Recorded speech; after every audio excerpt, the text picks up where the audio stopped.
Chapter 939. Li Minhao was originally a person with a flexible mind.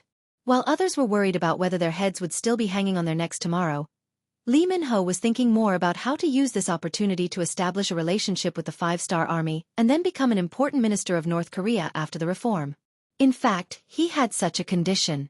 Before the five-star army attacked North Korea, because he had a high position in the army, he was the director of the five-star army security bureau in North Korea. Yukan took the initiative to contact him, and he sold some information to him. It could be said that they had some economic dealings. But later, the smart Li Minhao found out that some of Yukan's interests had nothing to do with being a businessman. The other party kept saying that he wanted to do business, so he wanted to know the layout of the North Korean military. But if he was doing business, why would he have such worries? Although Yukan was involved in an underground business, Li Minhao felt that Yukan lacked the unscrupulous aura of a businessman. Therefore, he spent a lot of effort to investigate Yukan.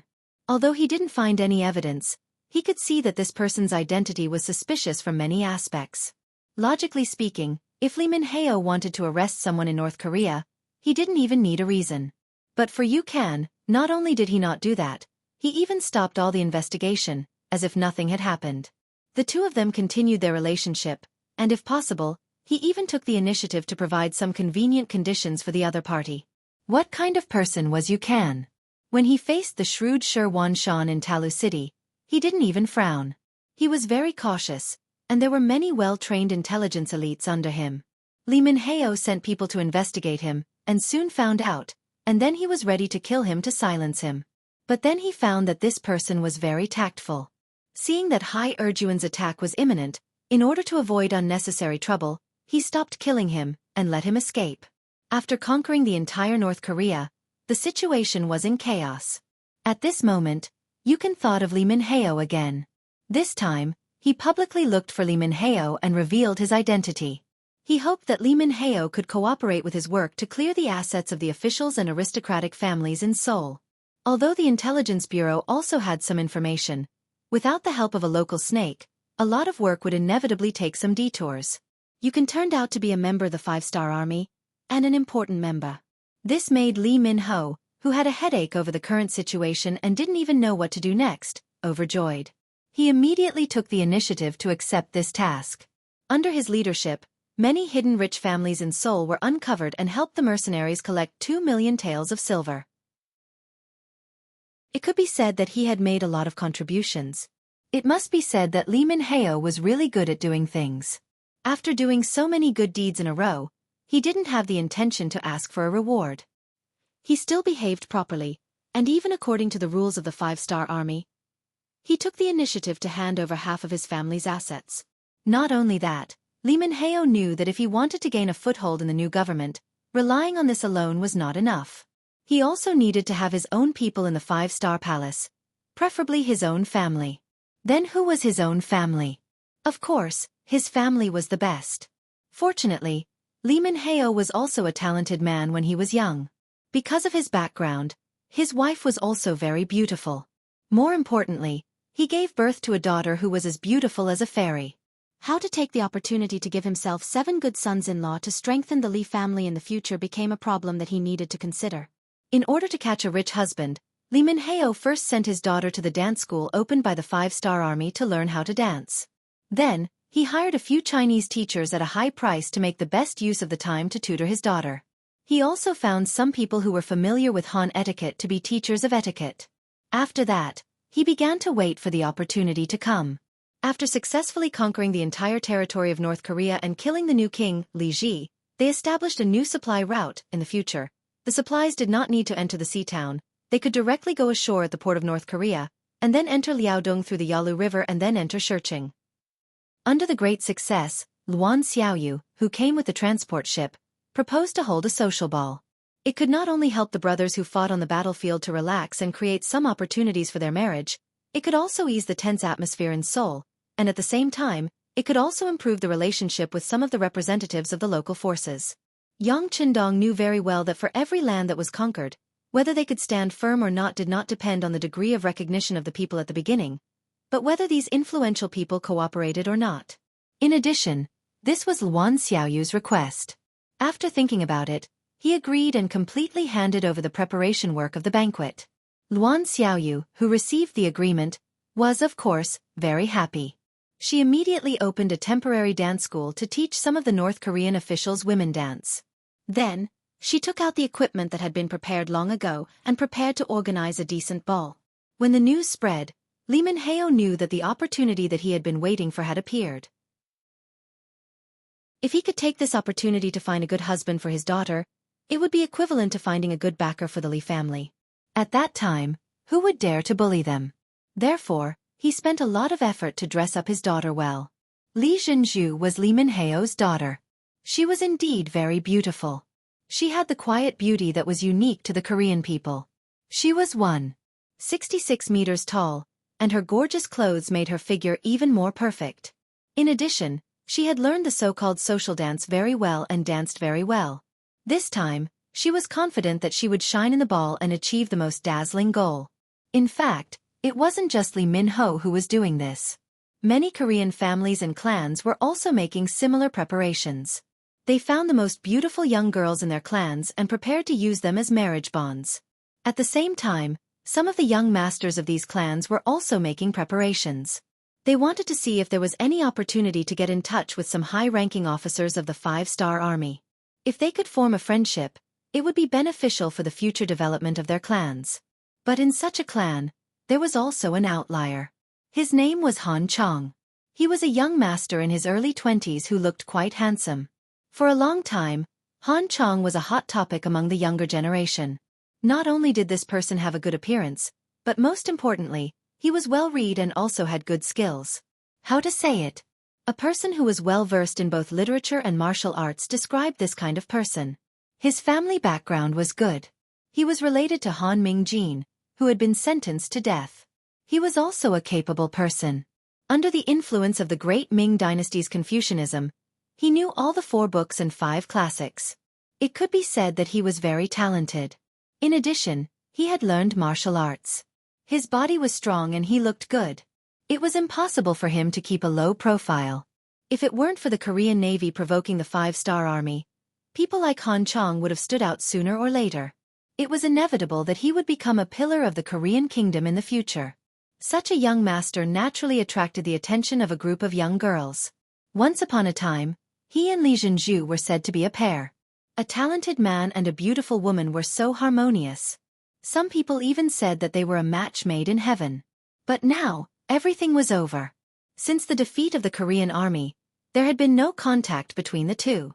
But the story of the two who were lucky to survive was not over. At least, Han Chong thought so. He really liked Li Jianghu and wanted to marry this person. For this matter, he had recently visited the Li family several times, but unfortunately, he was stopped for various reasons. Compared to Lee Min-heo, who couldn't help but smile when he saw Han Chong before, he actually closed his eyes and refused to see Han Chong. This already explained the problem. At least, he would not agree to his daughter's relationship with Han Chong, which made him very depressed. Han Chong didn't want to fail. He wanted to continue to look for opportunities, and this ball was his opportunity. For his marriage happiness, he had a bold idea. That was to show his love in public at the ball. In this way, perhaps someone would stand up and take advantage of her beauty. He could achieve his wish and hold the beauty. With Han Chong's background, his family got 3 tickets to the ball. With his outstanding performance, his father, Han Zhao, who was also the head of the family, decided to take him to the ball. It was just that before he went, he had told him to be honest in the ball venue. He heard that even the Duke of Loyalty would participate. He should not make trouble. Otherwise, if he provoked the anger of others, not only would he hurt himself, but he was afraid that even the entire Han family would not get any benefits. Han Chong naturally agreed to his father's words. But God knew that his heart had already flown to the ball, to Li Jianghu, whom he hadn't seen for a long time. The location of the ball was decided by Luan Xiaoyu. She chose the largest Tianyang Hall in the North Korean palace, except for the main hall. She first ordered people to move away some of the useless things, creating a large central area. Then, she ordered people to prepare wine and other things. She wanted to make the environment of this banquet into a buffet. Back in Crimson City, Yang Qindong had done it once in the palace. That time, he had invited some important members of the city. After Luan Xiaoyu participated, she felt that it was quite good. In the banquet, people could find people they were interested in to chat with. They could improve their friendship through chatting. At the same time, it showed the luxurious and colorful side of life. It could be said that young people were very yearning for it. Holding the banquet here could let the North Koreans see their strength. It could also play a big role in the unification of 10,000 hearts. Chapter 940. Luan Xiaoyu was the future 6th madam, and she was the type that was set in stone. At the same time, she was the boss of the entire publicity department, and she was also the top sister of the 5-person investigation team in Crimson City. If she decided to do something, who would dare to stop her? Everything was carried out according to her instructions. Yang Chendong already had some understanding of this matter, but he did not say anything about it. Since Xiaoyu liked it, he would let her do as she pleased. If this ball could let the North Koreans see the power and prosperity of the Yang family and make them yearn for it, it would be a great thing. Of course, what he cared about was the family of the officers.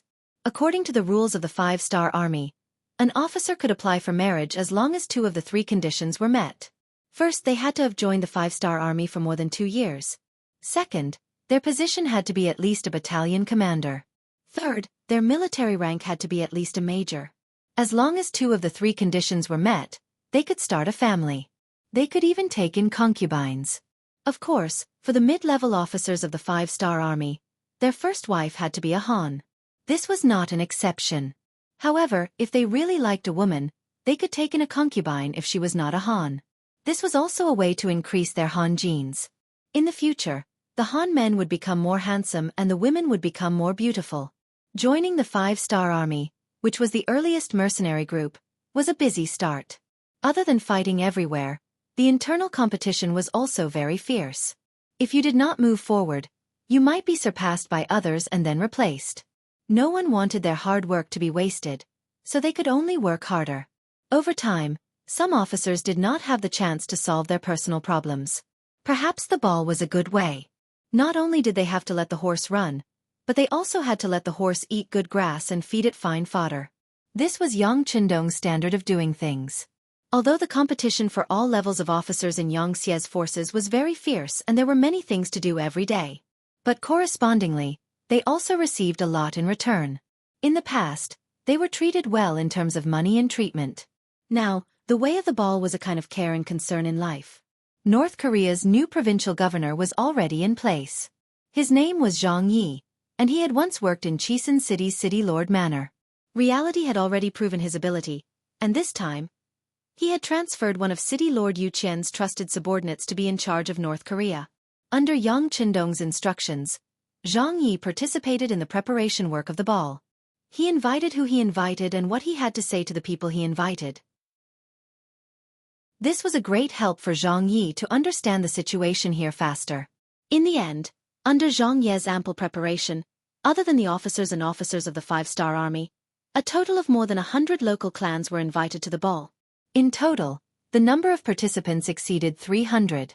Fortunately, the Heavenly Sun Hall occupied a large enough area. Otherwise, with a total of 600 to 700 people, the ball wouldn't be able to satisfy them. After many days of preparation, the day finally arrived. The time of the ball was set for the evening of the same day.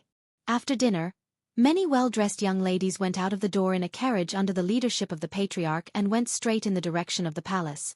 The sky was already dark, and in the darkness, 2 shadows silently watched all of this from not far from the main entrance of the palace. But soon, they were disappointed. The inspection here was very strict.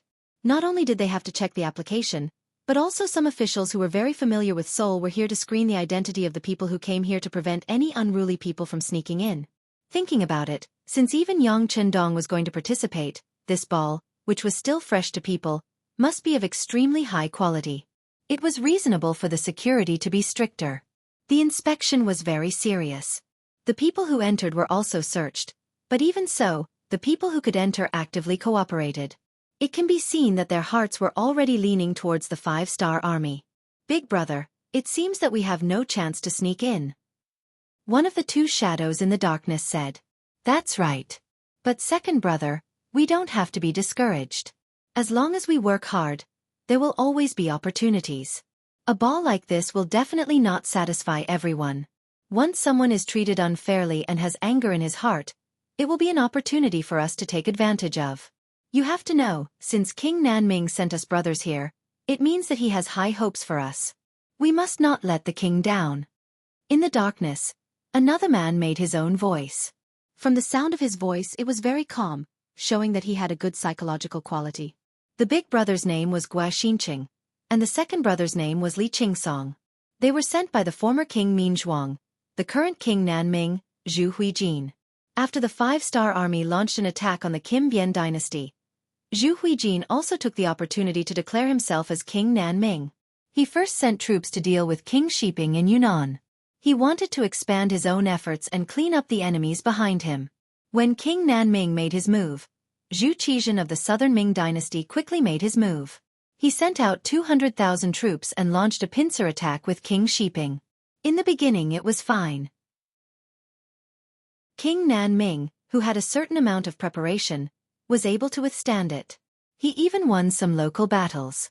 However, as time went by, King Nanming's various disadvantages became obvious. For example, the time he spent building his forces was still too short. His foundation was not enough, his financial resources were not enough, and his reserve army was not enough. In addition, he was originally a rebel and did not have the support of the people. After dozens of battles, he began to feel the strain. If the war continued like this, without the influence of external forces, he was afraid that the person who would lose in the end would be him. In order to protect himself and to change the situation, King Nanming began to think. In the end, he set his sights on Yangchendong. There were already a few groups of Han people coming out of Qiqian City. They could not be a monolithic block. From their mouths, some of the things about Qiqian City had been learned by too many people. They also knew that the real leader of the five-star army was Yangchendong, who was known as the sixth young master of the Yang family. This was something that no one expected. After all, it had always been a mystery how this person had developed. However, this was the truth. There was no room for other people to doubt it. As the five-star army went to war again and again, their forces and territory continued to expand. He had become a person that everyone had to pay attention to. If the five-star army's strength was not too strong, they would have become the target of public criticism. King Nanming was also afraid of the five-star army's strength and did not dare to have any ideas about this army.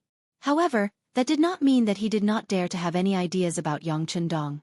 In his opinion, if an accident happened to this person, the entire world would fall into chaos again. In that case, he would be able to take advantage of the situation. In order to achieve this goal, Xianxia and Xianxia, two powerful people, were sent to North Korea. Their mission was to find an opportunity to assassinate Yangchendong. It would be best if they could kill him. If they could not, they would stir up chaos and anger the loyal duke. Then, they would put the seed of hatred on Nanming. The reason why King Nanming was so confident was because Xianxia and Xianxia had another public identity. They were small leaders of the Nanming Imperial Guards. He had spent a lot of effort and a lot of money to buy them over. In other words, even if their identities were exposed, Yangchendong would only hate Zhu Qizhan. It would have nothing to do with them. If they could really provoke the five-star army, the pressure on them would be greatly reduced. It would be a great opportunity for them to expand their territory and influence. Xianxia and Xianxia thus came to North Korea through a secret channel. However, they were disappointed that they could not get close to their target. Since the assassination attempt at the Yongding sect in Baiming's capital, Yangchendong's security had been strengthened. Usually, when he went out, he was surrounded by people. There were even several carriages when he went out, making it difficult for people to distinguish which carriage he was in. When they couldn't find an opportunity, they accidentally heard about the ball. The two brothers wanted to come out and try their luck. Unfortunately, when they saw the inspection at the entrance of the palace, they knew that there was no chance for them to sneak into the palace. They could only wait. In the palace, more and more guests arrived. After going through many strict inspections, they entered the palace and came to the Tianyang Hall. This place was already brightly lit. As soon as they entered the hall, the melodious sound entered their ears. It was a very lively light music. The sound system was also good. There were also various kinds of lights in the hall. Naturally, they were all from a large warehouse. In Qian City, Yang Chendong took out a few sets, and one of them was brought to North Korea by Luan Xiaoyu. The generator was running at high speed to ensure the smooth flow of electricity. In the territory occupied by Xianxia, a large amount of crude oil had been found. After purification, gasoline, diesel, and other things were no longer scarce. There was no problem in supplying electricity for a while. When those lights were lit up, it was as bright as day. It really gave the North Korean officials, who saw all this for the first time, a strong visual impact. These North Korean officials, who were usually high and mighty, had to lower their heads when looking at people, at this moment, were like Granny Lu entering the Grandview Garden. They looked left and right with a face full of curiosity, surprise, shock, and envy. The young people who came with their parents were shocked by everything in front of them to the extent that they couldn't breathe and didn't know what to say. How could their spicy pickles compare to the dazzling array of delicacies on the menu? How could their kerosene lamps and high-grade candlesticks compare to the bright lights? Chapter 941. On both sides of the hall, there were crystal-clear glass cups covered with a layer of high-grade white cloth. They were probably expensive, right? There were also drinks of various colors in the cups, which were beyond their knowledge. Even some self-proclaimed scholars didn't know what to call them at this moment. There was also the rhythmic light music. Although it was their first time hearing it, everyone had the same appreciation for beauty. What made people hesitate was that they only heard the music but didn't see the appearance of the band. What the hell was this? It seemed that everyone who entered would first have a face of doubt, then shock, and finally numbness. There were even many people who had a very cautious expression on their faces. No wonder the five-star army was so powerful and could occupy the entire North Korea in such a short period of time. They had too many unknown things in their hands. With these, no country could compete with them. Even the great Ming dynasty, which had always been high and mighty in their eyes, was far inferior to them. In the Heavenly Sun Hall, there were waitresses in white novelty shirts walking back and forth. They all had good figures and good appearances. They were the service staff of this ball, and several of them were agents of the CIA. Sometimes, their eyes would casually sweep across the hall, but in fact, they were screening all kinds of people. In a while, the sixth young master would arrive. This was the god in their hearts. The god's safety must not be the slightest mistake. Otherwise, their immediate superior, the fifth madam, would impose additional punishment on them. It would be a punishment for them to regret being born into this world. After most of the people attending the ball had arrived, a group of soldiers wearing military uniforms walked in. They were all tall and had boundless killing intent on their bodies, causing many of the young masters and young ladies to show fear on their faces. After these soldiers appeared, they once again carefully checked the big and small corners of the entire Heavenly Sun Hall. After confirming that there was no danger, they hid in the darkness. When everyone saw this scene, they knew that the great Ming dynasty's Duke of Loyalty was about to appear. Sure enough, less than 10 minutes later, Yang Chendong appeared. As if to match the atmosphere of the cocktail party, he did not wear a green robe. Instead, he changed into a pure white Chinese tunic suit, which set off his valiant figure, made him look handsome and tall. Following Yang Chendong was Luan Xiaoyu, who was wearing a red evening dress. This red dress, which was tailor-made for her, made her look even more beautiful. Luan Xiaoyu's skin with light makeup also looked much fairer in the red dress. Coupled with the design of the dress, it made her figure look even more graceful. As soon as she appeared, she attracted the attention of many men. In contrast, those North Korean girls who seemed to be carefully dressed were dwarfed. This couldn't be helped. They didn't have the best advisor like Yang Chendong. They were conservative and didn't know how to show their advantages. How could they be compared? When Yang Chendong and Luan Xiaoyu, this golden couple, appeared, it immediately attracted a burst of applause. Then Yang Chendong took a wine glass from the hands of a waitress who was wandering around the venue. He raised the glass of red wine and nodded to the people who attended the banquet. At this moment, Yang Chendong seemed to have returned to the moment when he participated in the banquet and completed the mission in his previous life. The only difference was that he didn't have a dangerous assassination mission to do. The difference was that the clothes of the people who attended the banquet were different, but in the end, it seemed to be inharmonious with the atmosphere of the banquet. Naturally, this feeling was only shared by Yang Chendong. He had seen too many so-called successful people wearing suits and bow ties. He had also seen too many women who should be revealing, and even women who were revealing for the sake of revealing. After seeing the tightly wrapped officers and North Korean men and women, he couldn't help but feel a sense of inharmony. Yang Chendong raised his glass. The officers and North Korean officials were shocked and quickly found their glasses and raised their hands. In the process, because some people walked too fast, they almost fell to the ground, which also caused bursts of laughter. However, Yang Chendong didn't care about this. Instead, he smiled at those who almost made a fool of themselves. The meaning of encouragement was very obvious. Who knew how much loyalty he had gained from just this gaze alone? Everyone raised their glasses. Yang Chendong gently raised his left hand. The music stopped, and the audience became quiet. At this moment, his deep baritone voice sounded. Everyone, thank you for taking time out of your busy schedule to attend this banquet. You're too polite. What are you talking about? It's our honor to be able to attend this banquet. That's right, that's right. This is the face that you've given us. We can't thank you enough. All kinds of voices came from below. Without exception, all of them came to express their goodwill. It seemed that if they didn't say something, they couldn't express their excitement at this moment. In this regard, Yang Chendong smiled and nodded gently. After that, he continued to say, Everyone, the former North Korean kingdom no longer exists. It has been replaced by the North Korean province. Next, Xianxia will be the first governor of the North Korean province. Xianxia is a person with outstanding ability. I believe that with his leadership, North Korea will soon become powerful and rich. Clatter, clatter, clatter. Amidst another round of applause, Xianxia walked out from the crowd and nodded to thank the crowd. Xianxia is indeed a good leader. I asked him to come here and work. I asked him if he had any requests. The first thing he said was that food is the most important thing for the people. He asked to reduce the price of food and solve the problem of the 2 million people in North Korea first.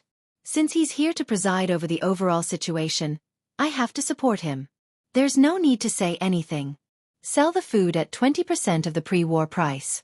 I believe that there won't be a problem for the people to eat. Yang Chendong said with a smile, but these words shocked the North Korean officials who attended the banquet. North Korea was originally an agricultural country. Although it was close to the sea, most people still made a living by farming. Therefore, the price of food had always been very low. It was only because of the recent war that North Korea changed. The people were afraid that something would happen, so they began to stockpile food to ensure their safety. But now, Yang Chendong not only stabilized the price of food, but also sold it at 20% of the pre-war price. How low would the price be? It was almost the same as the country's harvest price. It was not an exaggeration to say that the situation in North Korea would quickly stabilize once this policy was implemented. After all, the problem of food and clothing was solved, which was equivalent to solving the most unstable factor. Everything would be much easier to do next. This decision was made because of Xianxia's development in the past few years. Xianxia City had always believed in walking on many legs. While developing industry and commerce, they did not fall behind in agriculture. For example, in Vietnam, Laos, and most of Ryukyu Island, all the land that could be developed was planted with food. In the spirit of paying taxes according to the proportion of the harvest of the land, this greatly increased the enthusiasm of the farmers. The income was directly linked to the output, and it was no longer a fixed land tax. Whoever planted more food would get more. They were no longer farming for the country, but for themselves. The enthusiasm of the people was unprecedentedly high, and a large number of wastelands were reclaimed. In addition, any farmer could apply for a loan from the local government to borrow cattle and farming tools. In the past 2 to 3 years, the weather was good, and the farmers had gained a lot of land. The granaries of several provinces had also been enriched. Now was the time to show the results. It was not difficult to transfer a part of the food from there to North Korea, but the benefits to the people were real. There was a saying among the people, if there is food at home, there is no need to panic. As long as the basic livelihood of the people was guaranteed, the people's hearts would be stable, and they would not be easily defeated by some things. The establishment of the North Korean provincial government would be more stable, and it would be much easier to implement other measures. Once Yang Bao succeeded in gaining a foothold and enjoyed enough influence among the people, the law would be more deeply rooted in the people's hearts. The people would not be bullied and their hearts would be stable. It would not be long before North Korea could exert its power and emit its unique spring. The reforms in Ryukyu Island, Laos, and Vietnam had proved everything. As long as they followed their pace, it was only a matter of time before they became strong. This was the bright path that Yang Chendong pointed out for the development of the place, a path of success that had been verified by later generations with facts. After the public announcement of the food problem today, the situation in North Korea would soon be stable again. This was already a visible fact. Yang Chendong had a confident smile at the corner of his mouth. Under his influence, the mood of the people attending the ball became more cheerful. Well, with the development of the previous dynasty's Xian province, Governor Zhang Yi will lead the provincial government to work hard with all of you. Then, let's toast to a better tomorrow. Yang Chendong raised his glass, and all the people in uniform at the ball raised their goblets high. They had to give face to the sixth young master. Next were the local representatives of North Korea. One by one, they raised their glasses with joy. Yang Chendong drank all the red wine in one gulp, then said with a smile, "Well, it's time to dance. Let's dance." After saying that, he first made a gesture of invitation to his dance partner, Luan Xiaoyu, in a very gentlemanly manner. Luan Xiaoyu's cheeks were slightly red, and there was an intoxicating smile in her eyes. She gently put her palm on Yang Chendong's hand, and then the music started. The two of them danced gracefully, like two butterflies walking into the field. When the ball began, a group of officers also walked into the field. They had received a short period of special information before, so they knew a little about ballroom dancing. Now was the time for them to perform and see the results. Chapter 942. Of course, there were those who didn't. Among the officers, there were those who liked dancing, and there were also those who didn't. But no matter what, this was the sixth madam's idea, and the sixth young master agreed to it. Just based on this point alone, no one would refuse to give face. Regardless of whether they liked it or not, they could only brace themselves and support it. For example, one of the high-ranking officers, Jianghu, was someone who didn't really like dancing. As the commander of the 1st Cavalry Division, Jianghu had been in the limelight recently. He and his division's combat strength was admired by even the most arrogant Lung Feng. He was one of the few officers in the mixed army who could be treated with respect. However, not many people thought about how much effort the 1st Cavalry Division had put in to achieve their current results. When others were resting, they didn't rest. When others were resting, they didn't choose to rest. When others were resting after a big battle, they still continued to train like a raging fire. It was as if they were born to fight. It was because of his hard work and dedication that they were able to achieve results that only firearms could achieve with cold weapons. Recently, the situation in North Korea had become more and more stable. Many of the armies had entered a period of rest. Even Lang Feng's training only lasted for 4 hours in the morning, 4 hours in the afternoon, and 10 kilometers in the evening. However, only the 1st Cavalry Division continued to train on horseback. They practiced chopping and chopping on horseback. They used wooden swords in the practice, but even so, it was very easy for them to be lightly injured if they were chopped on a high-speed horse. Because of this, at least 10% of the cavalry was injured and didn't have the chance to return. This kind of training was a very self-consuming training method. The abnormal decrease in the number of soldiers had caused the 3 regimental commanders under him to complain incessantly. There were even people who reported this matter to Yang Chendong. If this was a peaceful era, this kind of training would indeed be a little too much. But now, the world was already in chaos. No matter how powerful the 5-star army was, they would still have to face all kinds of provocations at any time. The influence of a strong army would be very great. In the end, Yang Chendong didn't criticize Tianhu at all. Instead, he was very satisfied with Tianhu's way of handling things. Not only did he scold the officer who came to complain, he even stripped him of his military uniform and transferred him to the local area to work. Yang Chendong's support gave Tianhu a lot of confidence and courage. This was also the biggest reason why the 1st Cavalry Division was like a ferocious tiger on the battlefield, without any opponents. After all, Tianhu used to be one of his students. He was a talent who excelled in both the pen and the sword. Yang Chendong believed that Tianhu's training should be targeted. As for injuries during training, it was originally unavoidable. It only proved that one's strength wasn't up to expectations. In order to make the best use of the sharp sword in his hand, Yang Chendong gave another order to allow Tianhu to continue expanding the army. The soldiers could be selected from the entire army. In the end, there would be 5 regiments, with each regiment having 2,000 soldiers. A total of 10,000 soldiers. Yang Chendong even publicly stated that once the 1st Cavalry Division expanded from the current 6,000 soldiers to 10,000, he would personally confer the rank of Major General to Tianhu.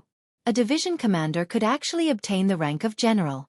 This was a special case in the entire 5-star army. Tianhu would break another record. Because of this, Tianhu was naturally very excited. As a warrior, he had dreamed of becoming a general when he first joined the army. Now that his dream was about to come true, all he had to do was work harder to repay everything he had received. Along with the arrival of a higher honor, there was also a corresponding pressure. The difficulty of expanding the 1st Cavalry Division was no less than the expansion of the Cold Front. Especially this time, there were actually more than 4,000 soldiers. It was almost the same size as when the 1st Cavalry Division was first established. As a division commander, Tianhu's workload was naturally very heavy. At this time, the 6th Madam informed him to attend the ball. It was obvious that Tianhu was very unwilling, but he had to come. Tianhu used to be one of Yang Chendong's students. He came into contact with new things like ballroom dancing early. When he first started learning, he was also one of the people who danced well. If he had nothing to do, he wouldn't reject this kind of ball. In fact, he would even welcome it. But this time, after Yang Chendong finished speaking, he drank a glass of red wine and sat in a corner with his head lowered to think. The 6th young master had high hopes for him and the 1st Cavalry Division. How could he not disappoint the 6th young master? He had to do things well, quickly complete the expansion of the 1st Cavalry Division, and maintain the original combat strength. He had to seriously consider these things. However, even with his head lowered, the 2 stripes and 4 stars on his uniform were still as dazzling as ever. It was as if he was the sun that was shining brightly. It was impossible to ignore it even if he wanted to. At this moment, there were more than 10 pairs of eyes staring in this direction. Among them, there was even a young girl who was walking towards this corner. These 10 pairs of eyes belonged to the daughters of the big families in North Korea. They knew very well what their mission was tonight. The fate of the entire family was tied to them. While they were feeling the pressure, their expressions were naturally very focused. All the high-ranking officers and some high-ranking cadres in the field had become their prey. For example, Yu Guang, the commander of the 2nd Maritime Army, his 3 division commanders, Ding Yang, He Gong, and Gu Yang, as well as the new governor of North Korea, Zhang Yi, and several high-ranking officials of the provincial government had all become their hunting targets. These people were even surrounded by a crowd of women. How could Tianhu, who was also a senior colonel, avoid them? Although his killing intent didn't diminish, it didn't stop people from approaching. Didn't they see that his 3 division commanders, Teimuer, Lu Duo, and Hu Boer were already surrounded by beautiful women? The girl walking towards Tianhu was Li Minho's most beautiful daughter, Li Zhenju.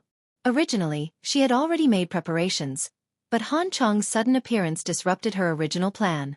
After much difficulty, she managed to brush him off perfunctorily to the side.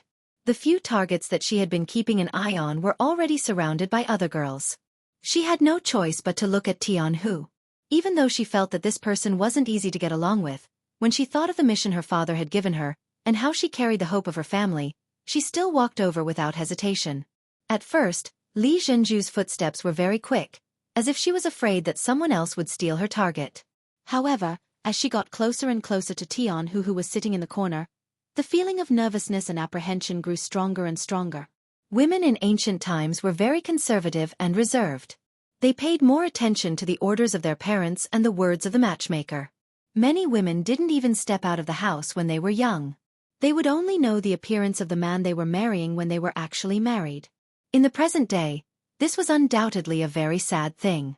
But at that time it was a common thing, so when she took the initiative to walk towards Tianhu, it could be imagined how much courage it took to do this. Originally, he was still thinking about things with his head down, but as Li Zhenju got closer and closer, Tianhu finally had a reaction. He raised his head and saw a girl with a very nervous face, but her appearance could be called very beautiful.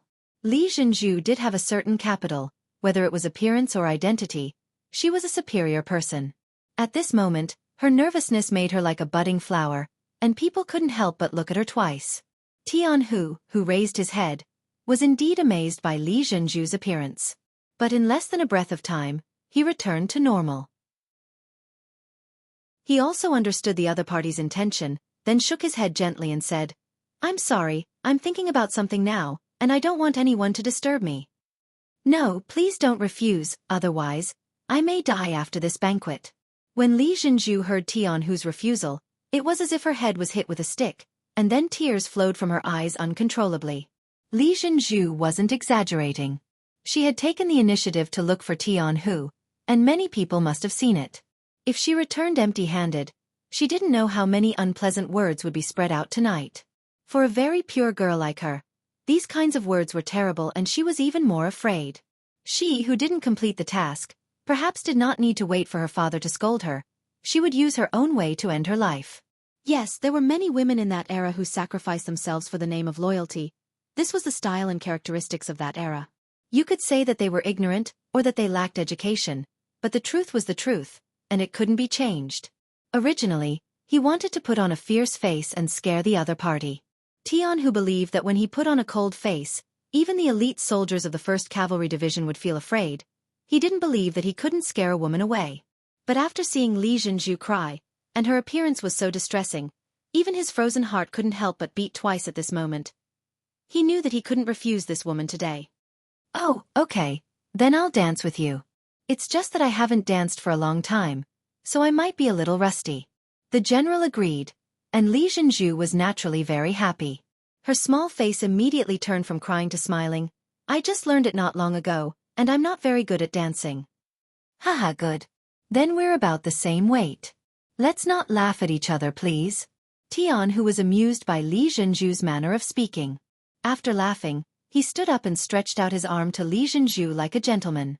Then, Li Zhenju, with a bright red face, stretched out her arm in response. And just when Tianhu's arm touched her waist, he could clearly feel an instinctive resistance from her body.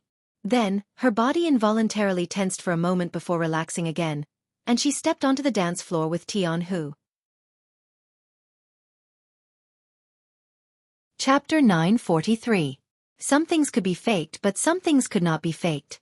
Tianhu could clearly feel the nervousness in Li Zhenju's heart. Only a young girl who was ignorant of worldly affairs would have such an expression. In order to dispel the other party's nervousness, he revealed a smile on his face and said, "Not bad, your dance is not bad." Tianhu, who had just finished speaking, had an awkward expression on his face. It was not because of anything else, but because in the next second, Li Zhenju's jade-like foot had already stepped on his foot. In fact, the other party's figure was slim and not fat at all. This step was nothing to Tianhu, who had thick skin and thick muscles. However, after all, he had just praised the other party and was immediately slapped in the face. The awkwardness that should have appeared on his face. "I'm sorry. When I heard the general's words just now, I became nervous and forgot how to dance." Li Zhenju lowered her head. At this moment, her face was so red that if one did not listen carefully, they would not be able to hear her voice clearly. As a commander, the young Tianhu's hearing was naturally good. He chuckled and said, "It doesn't matter. Relax, relax your whole body. You can't be tense when dancing. Just follow the rhythm of the music. As long as you get into the mood, everything will be fine." Li Zhenju listened and then unintentionally made a very cute action. That was, she stuck out her tongue to express her embarrassment. It was this action that attracted Tianhu, making him feel this girl's cuteness and her natural playfulness. Taking a deep breath, Tianhu suppressed some kind of impulse in his heart and continued, "Yes, take a deep breath, then exhale. After a few times, your nervousness will be reduced by a lot. Then, you will be able to enter a normal state." Li Zhenju followed Tianhu's instructions. Sure enough, after a few times, she felt that the nervousness in her heart was not as strong as before. The dance steps that she had learned over the past few days could finally be used.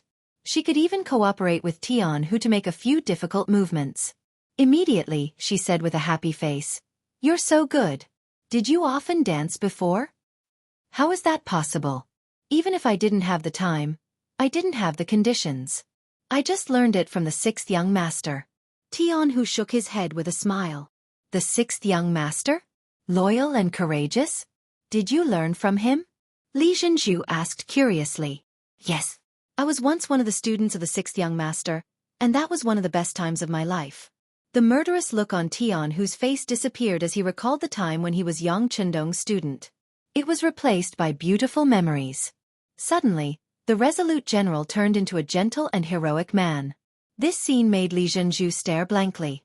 She even forgot the seniority. She raised her head and stared at Tianhu's face impolitely. To her, tonight was the day to find a backer for herself. Her father's request was very simple. The other party only needed to have enough power to protect the Li family. Of course, the higher the position, the better. But for Li Zhenju, if she could find a man she liked who was also capable, it would be the best of both worlds. She didn't know what love at first sight was. She only knew that it would be good if the other party didn't make her hate him. Otherwise, she really didn't dare to imagine what it would be like to spend the rest of her life with a man she didn't like, and even hated from the bottom of her heart. Fortunately, she was lucky enough to meet Tianhu. Not only was this person young, but he also had many pentagrams and bars on his shoulders. He also looked easy to get along with and wasn't the kind of person who was overbearing.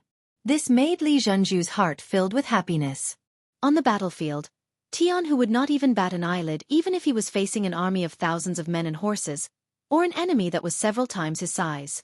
But now, facing Li Zhenju's gaze, he realized that he was unable to withstand it. He gently turned his head to look at other places. When he found that there weren't many people paying attention to him, he breathed a sigh of relief. Then he coughed lightly. "May I know Mrs. Name?" Being asked, Li Zhenju seemed to wake up from a dream. She hurriedly lowered her head. When she thought of the scene where she stared at Tianhu with all her attention, she felt a burst of blush. Tianhu wanted to ask for the girl's name, but when he asked, the other party didn't have any intention of responding. He felt a burst of powerlessness and had no choice but to ask again. "My name is Tianhu. May I know Mrs. Name?" My name is Li Zhenju. You can call me Zhenju or Zhu. At this moment, Li Zhenju just remembered that she hadn't answered his question. She felt her face burning up. She must have lost her composure for a while. Zhenju? Not bad, a good name. Then I'll call you Zhu from now on. And you, if you want, you can call me Big Brother Tian from now on. Tianhu looked at Li Zhenju's self-blaming look and found that she gave people a strong desire to protect her when she was cute. It made him want to hold her in his arms and take good care of her. The so-called bright and affectionate was referring to the current Tianhu and Li Zhenju. When the music ended and there was a short break, the two of them reluctantly let go of each other. Then, as a man, Tianhu generously invited the other party to sit in the corner so that the two of them could continue to talk and deepen their understanding of each other. Of course, Li Zhenju wouldn't miss such an opportunity. She nodded repeatedly. Then, she thought of something and nodded reservedly. When Tianhu saw this scene, he couldn't help but chuckle. After the long song ended, the situation in the field gradually became clear. If both the man and woman felt good, they would invite each other to sit alone for a while. If they didn't feel good, they would naturally smile and politely part. Yang Chendong and Luan Xiaoyu also came to the main seat after the song. Then, they saw that there were already a few young men and women sitting together in the field. Looking at the initial results, Luan Xiaoyu couldn't help but happily say, "Big brother, look at the results. A few men and women are about to freely fall in love." Hehe. Yang Chendong shook his head and chuckled. Was this considered to be the beginning of love? At most, they would have a little favorable impression of each other. Moreover, this favorable impression was forced on the woman. To put it bluntly, the choice was all up to the man. Just like this ball, it was said to celebrate the victory, connect the feelings between everyone, and also solve the personal problems of some officers and cadres. But in fact, the last one was the most important. By solving the problems of some cadres, the local upper class of the Korean people would be integrated into Xianxia through marriage. This could deepen the feelings between everyone and make everyone warm up faster. It could also improve the overall quality of the next generation. Yang Chendong didn't object to this point. After all, who wouldn't like beautiful things? Yang Chendong also didn't object to this point that the local forces would be disintegrated faster through marriage. As long as these people were loyal to him, Why couldn't he develop their forces in private? It was simply unrealistic to expect that everyone was a saint and would work hard for him without getting anything in return. However, development was development. He must not go against the general direction of this big force. Otherwise, no matter who the other party was, he wouldn't mind uprooting them. When that time came, these people shouldn't blame him for being ruthless. After all, everything these people had was given to them by him. He also had the right to take everything back if he was forced to. Yang Chendong smiled and didn't say anything. Luan Xiaoyu thought that this meant that he approved of her plan. She immediately asked, "Big brother, how did my mission go?" "Good, very good." Yang Chendong was not stingy with his praise. Hehe. Luan Xiaoyu smiled happily when she saw the praise. For her, this was the best reward. Outside the crowd, the parents of the aristocratic families were naturally very happy.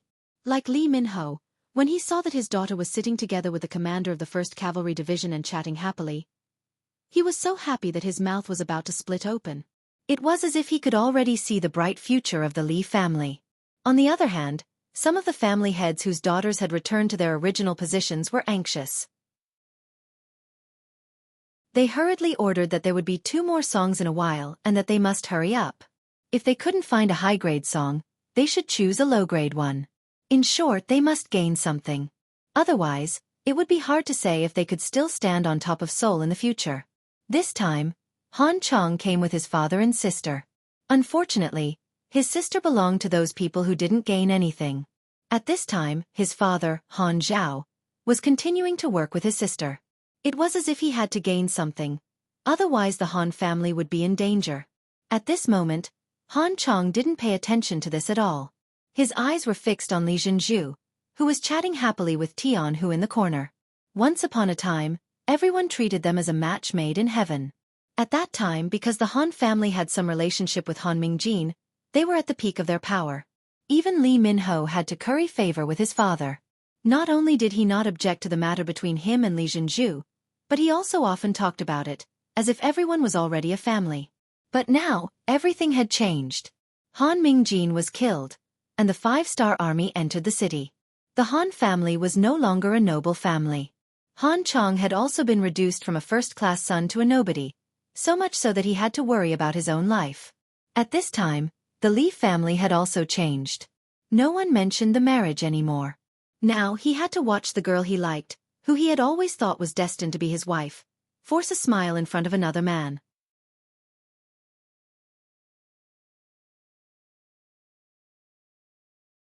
Chapter 944. Han Chong, who had been misled, did not see the sincere smile on Li Jianghu's face. Instead, he thought that she must have been forced. And he, as a man destined to marry Li Jianghu, had to do something now. Otherwise, this shame would accompany him for the rest of his life. He lifted his foot and walked towards the corner. Step by step he was very determined.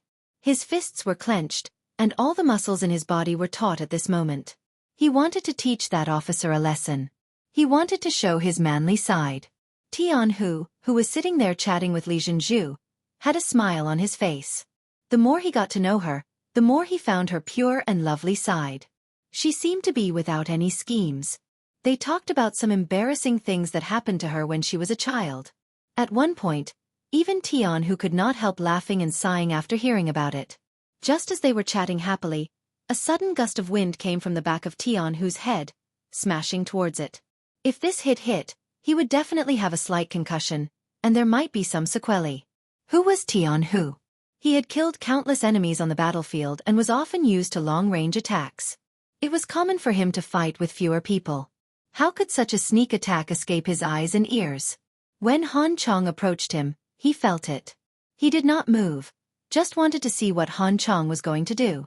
At the moment when he felt the long fist coming, he just tilted his head slightly and easily dodged it. Then he raised his right hand and accurately grabbed the wrist. With a fierce force, he pulled Han Chong, who was sneaking behind him, over. Under the powerful force, he directly turned Han Chong 180 degrees and threw him to the ground. Han Chong threw a punch and felt that there was nothing in front of him. Before he could make a move, a pain came from his wrist. He just felt that his whole arm seemed to be out of his control, and there was a sound of wind in his ears. He fell to the ground with a plop, and there was a huge pain in his internal organs. Breathing became a very extravagant thing. It was not until he was thrown to the ground for a while that his whole body felt less painful. At this moment, he realized that the martial arts he had learned before were so ridiculous and so unbearable. He could not even block one move from his opponent. When Han Chong was thrown to the ground, it caused a huge commotion and attracted the attention of everyone present. Everyone was busy building relationships and chatting about their feelings. In such a harmonious scene, it was impossible not to attract attention when someone was suddenly beaten up. As the father, Han Zhao was the first to let out a cry of surprise. He ran straight to his son who had been thrown to the ground. However, someone was faster than him. For security guards appeared out of thin air and surrounded the corner of the room. Han Zhao had just run over when he was stopped by a guard. Normally, he would be extremely respectful, but now that he was worried about his son's safety, he didn't care so much. He wanted to rely on his brute force to rush up. The result was naturally that he was held down by a grappling hand. His arm was pressed down, and he let out a scream. Cold sweat poured out of his head. With this shout, Han Chong, who was lying on the ground, was completely awakened. When he saw that his father was also under the control of others, he couldn't help but roar loudly, "Let go of my father! If you have any problems, come at me! Come at me!" "Shut up!" A guard unceremoniously lifted his foot and landed on Han Chong's waist. With just one kick, he completely lost the ability to shout and fainted. Sixth young master. This is the Han father and son. They have some fame and influence in Seoul. Sitting next to Yang Chendong, the new governor of North Korea, Zhang Yi, introduced them. "What the hell is going on? Beta Persei, go and see." Yang Chendong nodded slightly and motioned to Beta Persei. Beta Persei went quickly and came back even faster. Tian, who was naturally very cooperative, and told him what had just happened. Li Zhenju was indeed frightened at first, but when she saw the displeasure on Tianhu's face, she was afraid that Han Chong would die because of this. Being kind, she stood up and made a simple introduction of the relationship between the two. She only said that the two had met a few times and that Han Chong had a good impression of her. This time, he must have been angry and did not do it on purpose. "Brother Beta Persei, give me some face. Han Chong didn't hurt me. It's better to let him go." Tian, who didn't want Li Zhenju to be disappointed in him.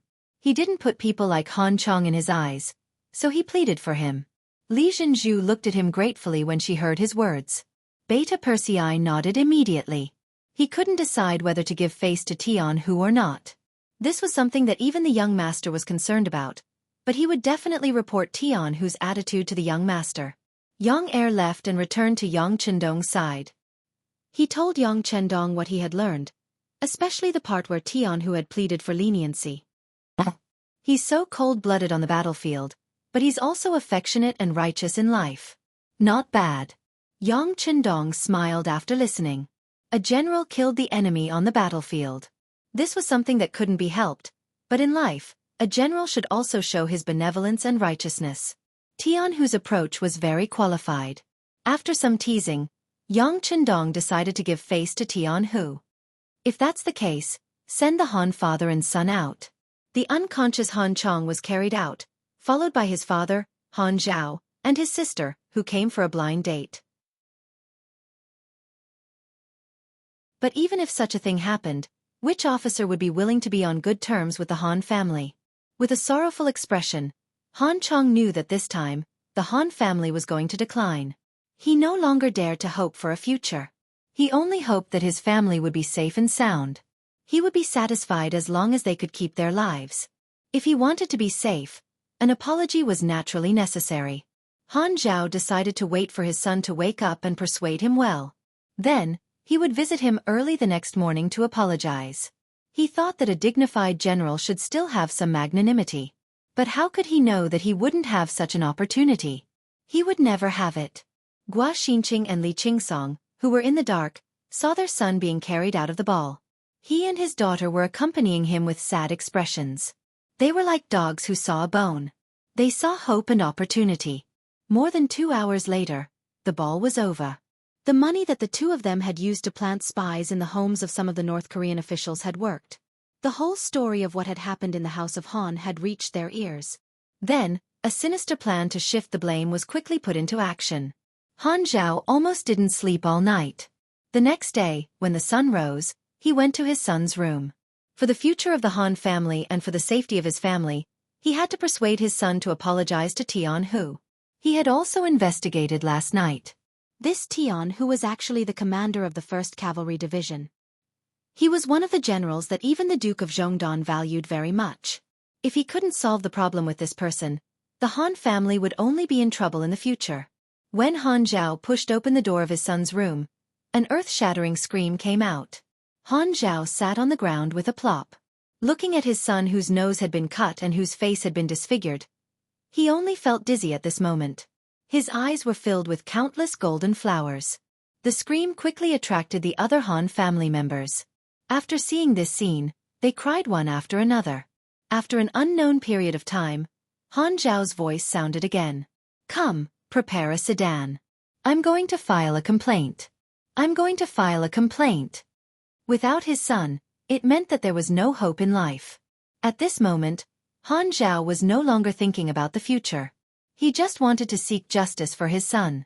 No matter who the murderer was, he must be brought to justice. In the morning, the provincial government was very lively. The new provincial government was still choosing a site. Now, it was using the former army yamen of the North Korean kingdom, which was quite spacious. But soon, the place was jammed. When Han Chong's corpse was placed at the entrance, it quickly attracted the attention of many commoners and even some officials and servants. As Han Zhao knelt on the ground and recounted the scene that happened at the ball last night, the tragic death of his son, and the experience of having his nose dug out, the surrounding commoners finally understood what had happened. Instinctively, everyone thought that Jianghu was the murderer. Furthermore, one of the ways the 5-star army recorded military achievements was to see how many noses were dug out. This seemed to be the case. Li residence. After returning from the ball last night, as the host, Li Minheo's face was full of joy. He didn't know how long it had been since he had such a relaxed smile. And all of this was due to his daughter, Li Jianghu. If she could really become Jianghu's concubine, who would dare to provoke the Li family for no reason in the future? In the morning, Li Jianghu had just woken up and was dressing up when Li Minheo walked in. Some of the serving maids retreated. Father, you can't be in such a hurry. Seeing Li Minheo walk in, Li Jianghu lowered her head and said shyly. When she returned last night, Li Minheo asked when Jianghu would marry her, which made Li Jianghu blush. She had only met Jianghu once, and both of them had a good chat. It was a bit too early to talk about marriage. This morning, her father came again. Li Jianghu instinctively thought that it was still the same matter, so she lowered her head and blushed. But unexpectedly, the next news shocked her. After about 2 breaths, she woke up and looked at Li Minheo and said, Han Chong is dead? How is that possible? Father, don't tell me you think it was Brother Tian who did it? Father didn't say that. Li Minheo shook his head. Although he denied it, it could be seen from his expression that he somewhat believed it.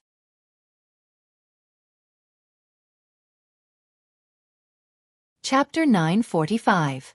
Not only Li Minheo, but many people would think the same. Otherwise, how could things be so coincidental? Just as they were having a fight, the other side was killed? Even if it wasn't Li Minheo who did it, he should have instructed others to do so. In short, it must have something to do with him. Not to mention Li Jianghu's face turned pale after hearing this. Li Minheo himself also felt a sense of sadness. In any case, he and Han Zhao were the ministers of the destroyed country. Since Han Chong could die without knowing why, then if they were disobedient, would they also have the same result at any time? In the North Korean palace, outside Yang Chundong's temporary residence, Beta Persei calmly told Yang Chundong the news he had just received. Young master, I have sent people to investigate what Division Commander Tian did after he went back last night, and whether anyone from the 1st Cavalry Division went out. Director Yu Kan of the Security Bureau has already gone to the Han family to investigate the situation. In addition, Governor Zhang Yi is waiting outside the palace. He wants to see the young master. Let Governor Zhang come over. Yang Chundong's expression didn't change, as if he had heard a very ordinary thing. This calmness made Beta Persei breathe a sigh of relief, and it also made Zhang Yi, who came in later, feel a lot less pressured. He was originally worried that the 6th young master would get angry. If this was the case, he, as the newly appointed governor, would lose a point first. Tell me your own opinion. As soon as Zhang Yi sat down, Yang Chendong's voice came clearly. Yes, 6th young master, in this subordinate's opinion, this matter was deliberately done by someone in order to frame our 5-star army and cause chaos in Seoul. Then, some people wanted to take advantage of the situation. In this subordinate's opinion, we can't let this wind blow. We should immediately increase our control over the entire city. Once we discover that someone dares to use this opportunity to cause trouble, we definitely can't be lenient. If there's one, we'll catch one. If there's two, we'll catch a pair. In short, we must stabilize and suppress everything. Zhang Yi said with certainty. It was precisely because he had a ruthless side in his heart that Yang Chendong transferred him to North Korea to control this unstable region. Not bad. Then let's do as you say. If you need to mobilize any troops, look for Beta Persei and ask him to cooperate with you. Yang Chendong was very satisfied with this answer. In chaotic times, heavy punishments were needed. In order to prevent the situation from becoming even more chaotic, he had to be more heavy-handed than usual. After receiving Yang Chendong's affirmation, Zhang Yi quickly left to make arrangements. Not long after, the director of the Security Bureau in North Korea, Yu Kan, rushed over. As soon as he saw him, he said with a serious expression, "The 6th young master is not doing very well." "Tell me." "Yes." This subordinate went to see the scene. The person who did it was clean and did not leave any useful clues. After comparing the saber used to dig his nose, it was the saber commonly used by our cavalry. When Yukan said this, his head lowered a lot. "What? Do you suspect that Division Commander Tian really sent someone to do it?" Yang Chendong raised his eyebrows and asked aloud. "It's just a suspicion. We still need to investigate and collect evidence. But I don't know if this subordinate can call Division Commander Tian's subordinate to ask him." Without enough evidence, Yukan naturally did not dare to make a decision. But if he wanted to clear the suspicion, more investigation was necessary. Yang Chendong did not answer immediately. His intuition told him that this matter should have nothing to do with Tian Hu. Since Han Chong was already knocked out yesterday, wouldn't it be superfluous for him to kill someone with this person's identity? And if he did it at this time, it would inevitably make everyone suspect him. How could such a stupid decision be made by 100 victories general? But if he did not investigate, it would be inevitable that people would say that the officials were protecting each other. This would be a great hindrance in stabilizing the situation in North Korea. For the sake of the overall situation, sometimes some small grievances were inevitable. All right, go ahead and investigate. You can also investigate openly. As for Tian Hu, you don't have to ask him. I'll ask him myself. Beta Persei, call Tian Hu over. An investigation into Han Chong's death began. According to Yang Chendong's idea, the Security Bureau personnel entered the 1st Cavalry Division's encampment and launched an investigation into the officers of the entire division, especially those who were not in the barracks last night. In the face of the Security Bureau's investigation, the officers and soldiers of the 1st Cavalry Division were not very cooperative. Many of them even showed fierce expressions. They had killed too many enemies on the battlefield, so when they revealed their murderous aura, some members of the Security Bureau were also horrified. In the end, the 2nd Guard Brigade's Captain Dao Xiao personally appeared to calm the situation. These people represented the 6th young master, and no one dared to behave atrociously in front of them. At the same time, Tian Hu was also brought to the palace. The moment he saw Yang Chendong, he knelt on the ground and shouted, "Teacher, I was wronged."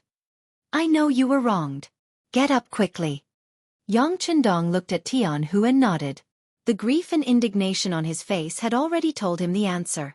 Usually, only people who were wronged would show such an expression. It seemed that this matter really had nothing to do with Tian Hu. Then who did it? The investigation was still ongoing, and it even caused a storm in the city. Everyone was in danger. Even with the 2nd Guard Brigade, it was said that there were all kinds of dissatisfied voices in the 1st Cavalry Division. In the palace, Yang Chendong, the Duke of Loyalty, did not do anything. However, his 6th wife, Luan Xiaoyu, was constantly running around and meeting with many influential people in North Korea. She was constantly comforting them. In a restaurant on the street, Gua Xinqing and Li Qingsong looked at the pedestrians on the street who came and went in a hurry, as if they were afraid of something. The two of them could not help but show a satisfied expression. All of this was their masterpiece. They killed Han Chong, and the purpose was to frame Tian Hu. This was also something that could not be helped. They were tasked with assassinating Yang Chendong, but he was usually too well protected, and they could not find a chance at all. Thus, they came up with this plan, hoping to find a chance in the chaos. Unfortunately, even if such a big thing happened, from the news from the informants, Yang Chendong did not come out of the palace. The investigation and pacification were done by others. Facing an assassination mission that did not have a chance at all, the two of them had to change their previous plan and shift their target from Yang Chendong. Let's make a move on her. I have already checked. When she goes out, she usually only has about 30 guards, and most of them are female soldiers. As long as we gather all our strength and are fast enough, there is still a chance. Gua Xinqing said as he made a decision. His target was Luan Xiaoyu. Luan Xiaoyu was Yang Chendong's sixth wife. This was not a secret in Seoul. Making a move on her could also anger Yang Chendong and bring disaster to the southern Ming dynasty. In this way, their mission could be considered completed. We can only do so. Then I will go arrange it and gather everyone. Li Qingsong nodded in agreement. Gua Xinqing's eyes lit up. Remember, this time do not hold back. Mobilize all the spies that the southern Ming dynasty arranged here. Since we are going to make a move, we have to go all out. Even if we can't kill this woman, we have to seriously injure her. Otherwise, we will not be able to achieve our goal. Understood. Li Qingsong nodded with a smile. If there were no spies from the southern Ming dynasty, they would not be able to frame the southern Ming dynasty. He was clear about this principle. Gua Xinqing and Li Qingsong were bribed by the southern Ming dynasty's Zhu Huichun, but not many people knew about it. For example, the southern Ming dynasty's embroidered uniform guards were still in the dark. This was why the two of them could casually mobilize the southern Ming dynasty's spies after coming to North Korea. Most of these people were arranged here before the battle at Tumu Fort to gather information. They did not expect that they would all be used now. Li Qingsong went to make preparations, leaving Gua Xinqing sitting there alone with a sinister smile on his face. Everyone in the world said that the Duke of Loyalty and Courage was very powerful and never suffered losses. This time, he wanted to make the other party suffer in silence. Whether the operation was successful or not, Yang Chendong would only hate the southern Ming dynasty. In this way, Li Huichuan's goal of getting someone else to do the dirty work would be achieved. He would also become the first person to make Yang Chendong suffer a great loss. It was possible that he would become famous in the world. As the operation began, the pawns that had been lying in ambush were activated one after another. Some of them were small businessmen, some were restaurant owners and even waiters, and some were even farmers. But after receiving the order, they put away all kinds of concealment, took out the dusty sabers that had been sealed for a long time, and gathered at the designated location. At 8 o'clock in the morning, a luxurious carriage came out of the North Korean palace. There were 36 guards beside it, and 20 of them were female soldiers. In the entire North Korea, only Luan Xiaoyu had such treatment as bringing female soldiers out. The carriage came out of the palace, then passed through Yuhua Street, and went straight to the more prosperous Eugen Street in Seoul. That was where the rich and powerful gathered, and there were many North Korean officials living there. On the road from Yuhua Street to Eugen Street, there was a straight turn. It was a mile long, and the road was narrow. Usually, there would not be any merchants or people staying here. It was also the place that Gua Xinqing and Li Qingsong prepared for Luan Xiaoyu to be buried.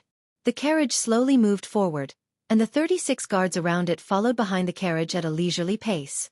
Everything looked the same as usual. There was nothing out of the ordinary. However, the sudden sound of arrows piercing through the air broke the silence. The arrows pierced the carriage as if they had eyes, and soon the carriage became a hedgehog. Boom!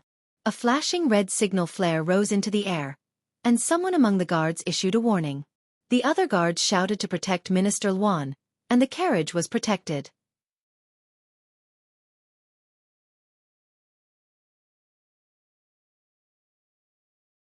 Chapter 946. Gua Xinqing, who was lying on the roof of a tall building, had a fierce look in his eyes. Then, he gestured to Li Qingsong on the other side to launch an attack. Before seeing whether Luan Xiaoyu was dead or alive, the operation had to continue. Especially before leaving behind the bodies of the Southern Ming agents, they couldn't retreat. A sharp whistle sounded, indicating the start of the attack. Immediately, nearly 100 men dressed in black walked out from the nearby houses and corners. They moved forward quickly like ghosts, heading straight for the luxurious carriage in the middle of the road. The 30 carriage guards kept retreating until they couldn't retreat any further. Then, they pulled out their weapons and got into a defensive stance. The eyes of nearly 100 assassins were red.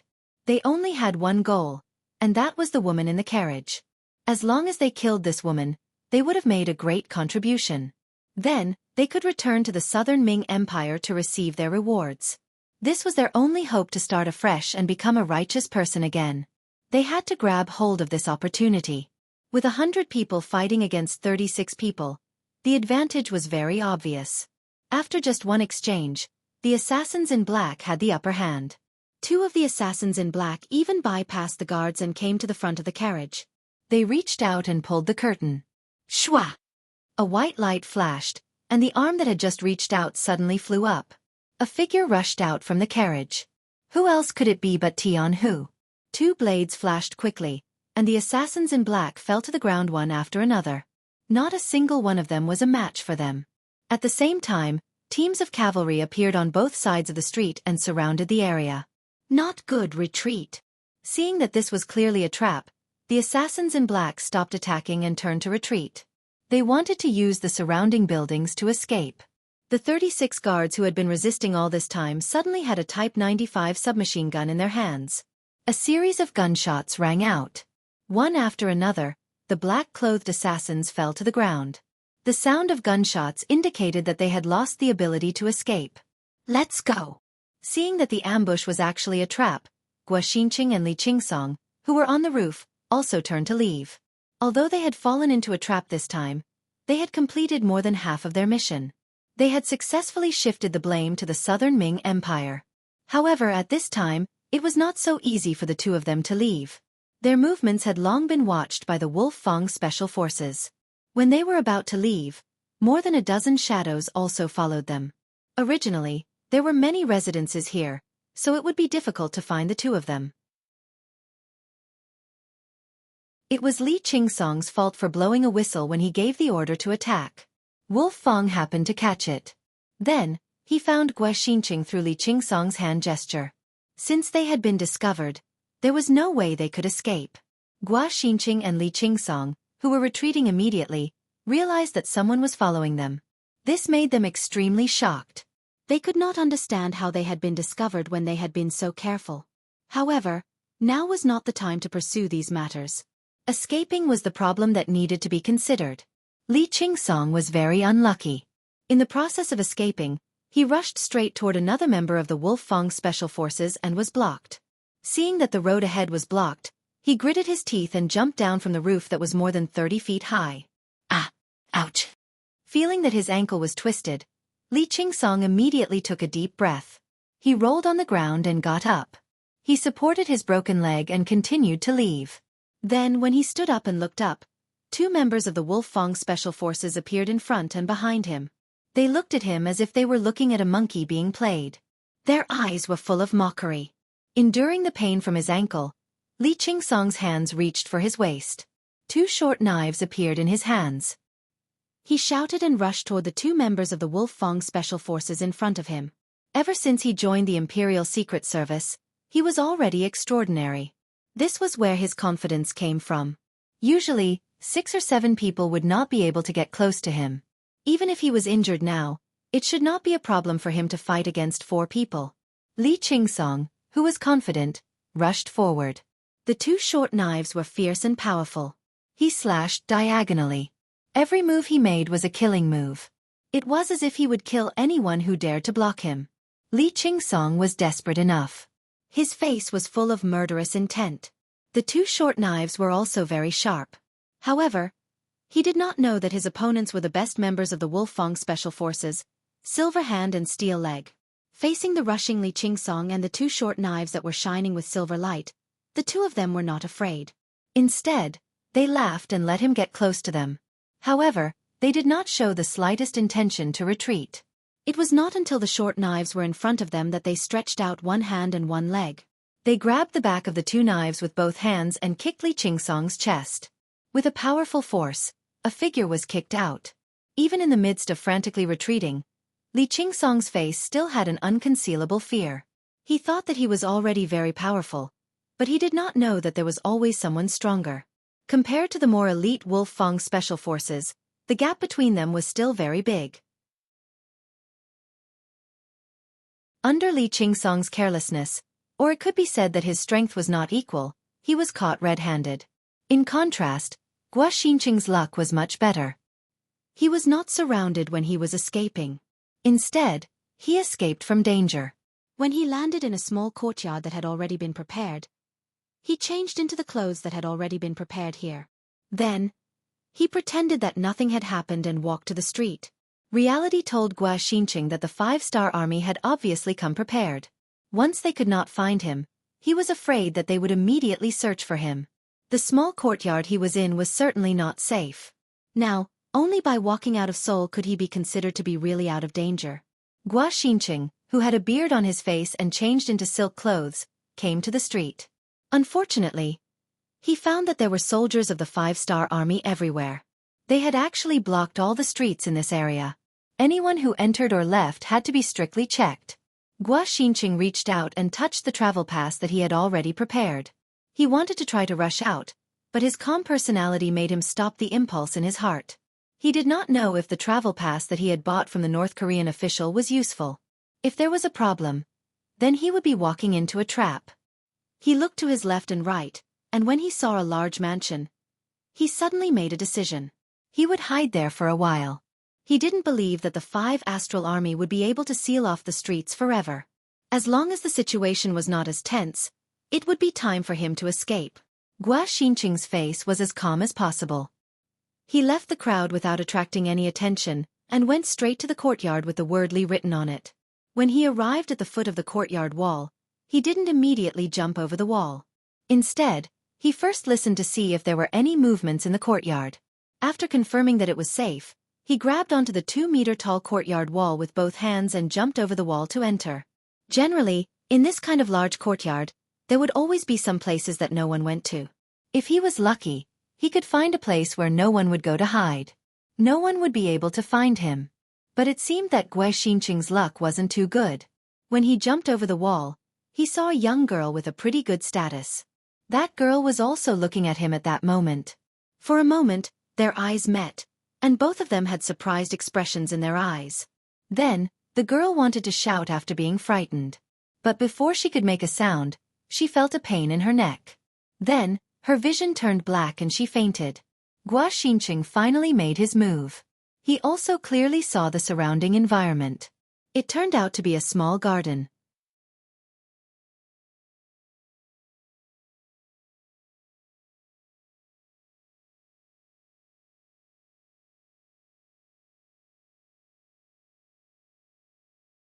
Chapter 947. Seeing that Guo Xinqing wasn't a lecher and was even so amiable, Li Jianghu wasn't as nervous as before and nodded. Then the white cloth covering her mouth was removed. "All right, I'm going to let you go now. But if you dare to scream, then the white knife will enter and the red knife will come out.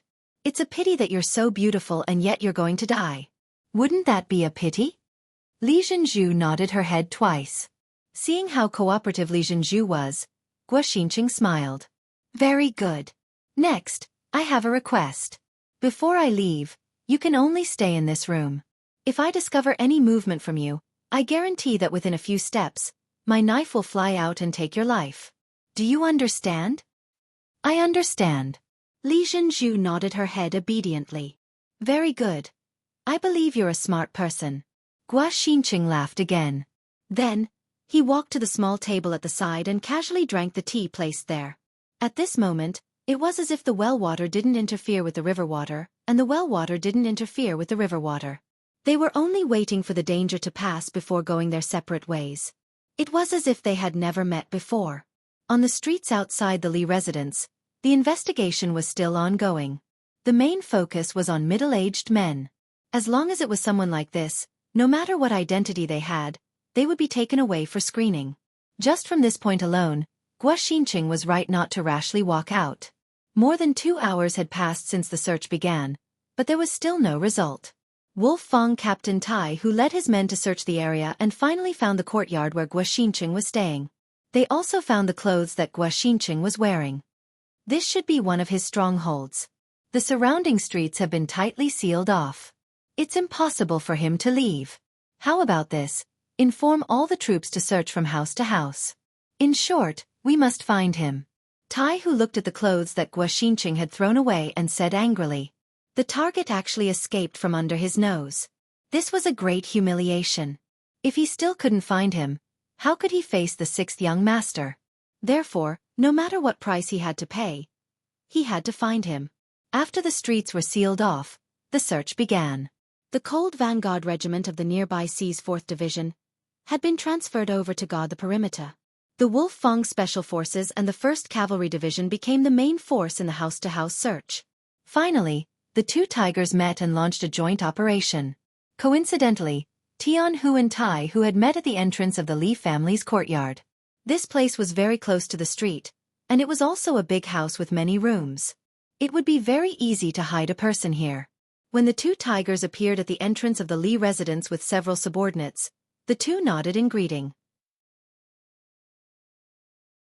One was an infantryman, while the other was a cavalry. One was a regular combat unit, while the other was on a special mission.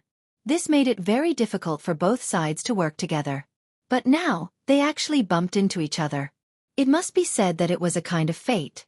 Captain Tai, after you. Teacher Tian is too polite. This is Li Minheo's residence, right? You should go first. After a round of politeness, it was Tian who raised his arm and knocked on the door. After all, everyone knew that he and Li Minheo's daughter seemed to get along very well. After all, they would be family in the future. Things like knocking on the door, he could do it. If someone else did it, it would be equivalent to not giving Tian face. Tai who was a very good person, so he gave up the opportunity. After a round of knocking, the door of the Li residence opened. As the master of the house, Li Minheo came out with a group of servants. Teacher Tian? Li Minheo didn't know what was going on outside, but with the idea that it was better to avoid unnecessary trouble, he stayed in the house and prohibited others from entering or leaving. When he suddenly heard someone knocking on the door, he was a little unhappy. He thought that someone was targeting the Li family. But when he opened the door and saw that the leader was Tianhu, the anger on his face suddenly disappeared and was replaced by a smile. Oh, I didn't know that Teacher Tian would come. Sorry for not coming out to meet you. Li Minheo was very polite. He spoke very fluent Chinese. It could be seen that he was an official who was heavily influenced by Sinology and Confucianism. Sir Li, I'm sorry. There are thieves nearby. We need to search from house to house. Oh, by the way, this is Captain Tai Hu. A slap does not hit a smiling face. Moreover, Li Minheo was Li Zhanzhu's father, so he spoke very politely. Oh, so it's Captain Tai. It's an honor to meet you. Li Minheo was a smart person. After listening to Tianhu's introduction, he knew that Tai Hu's identity was not simple.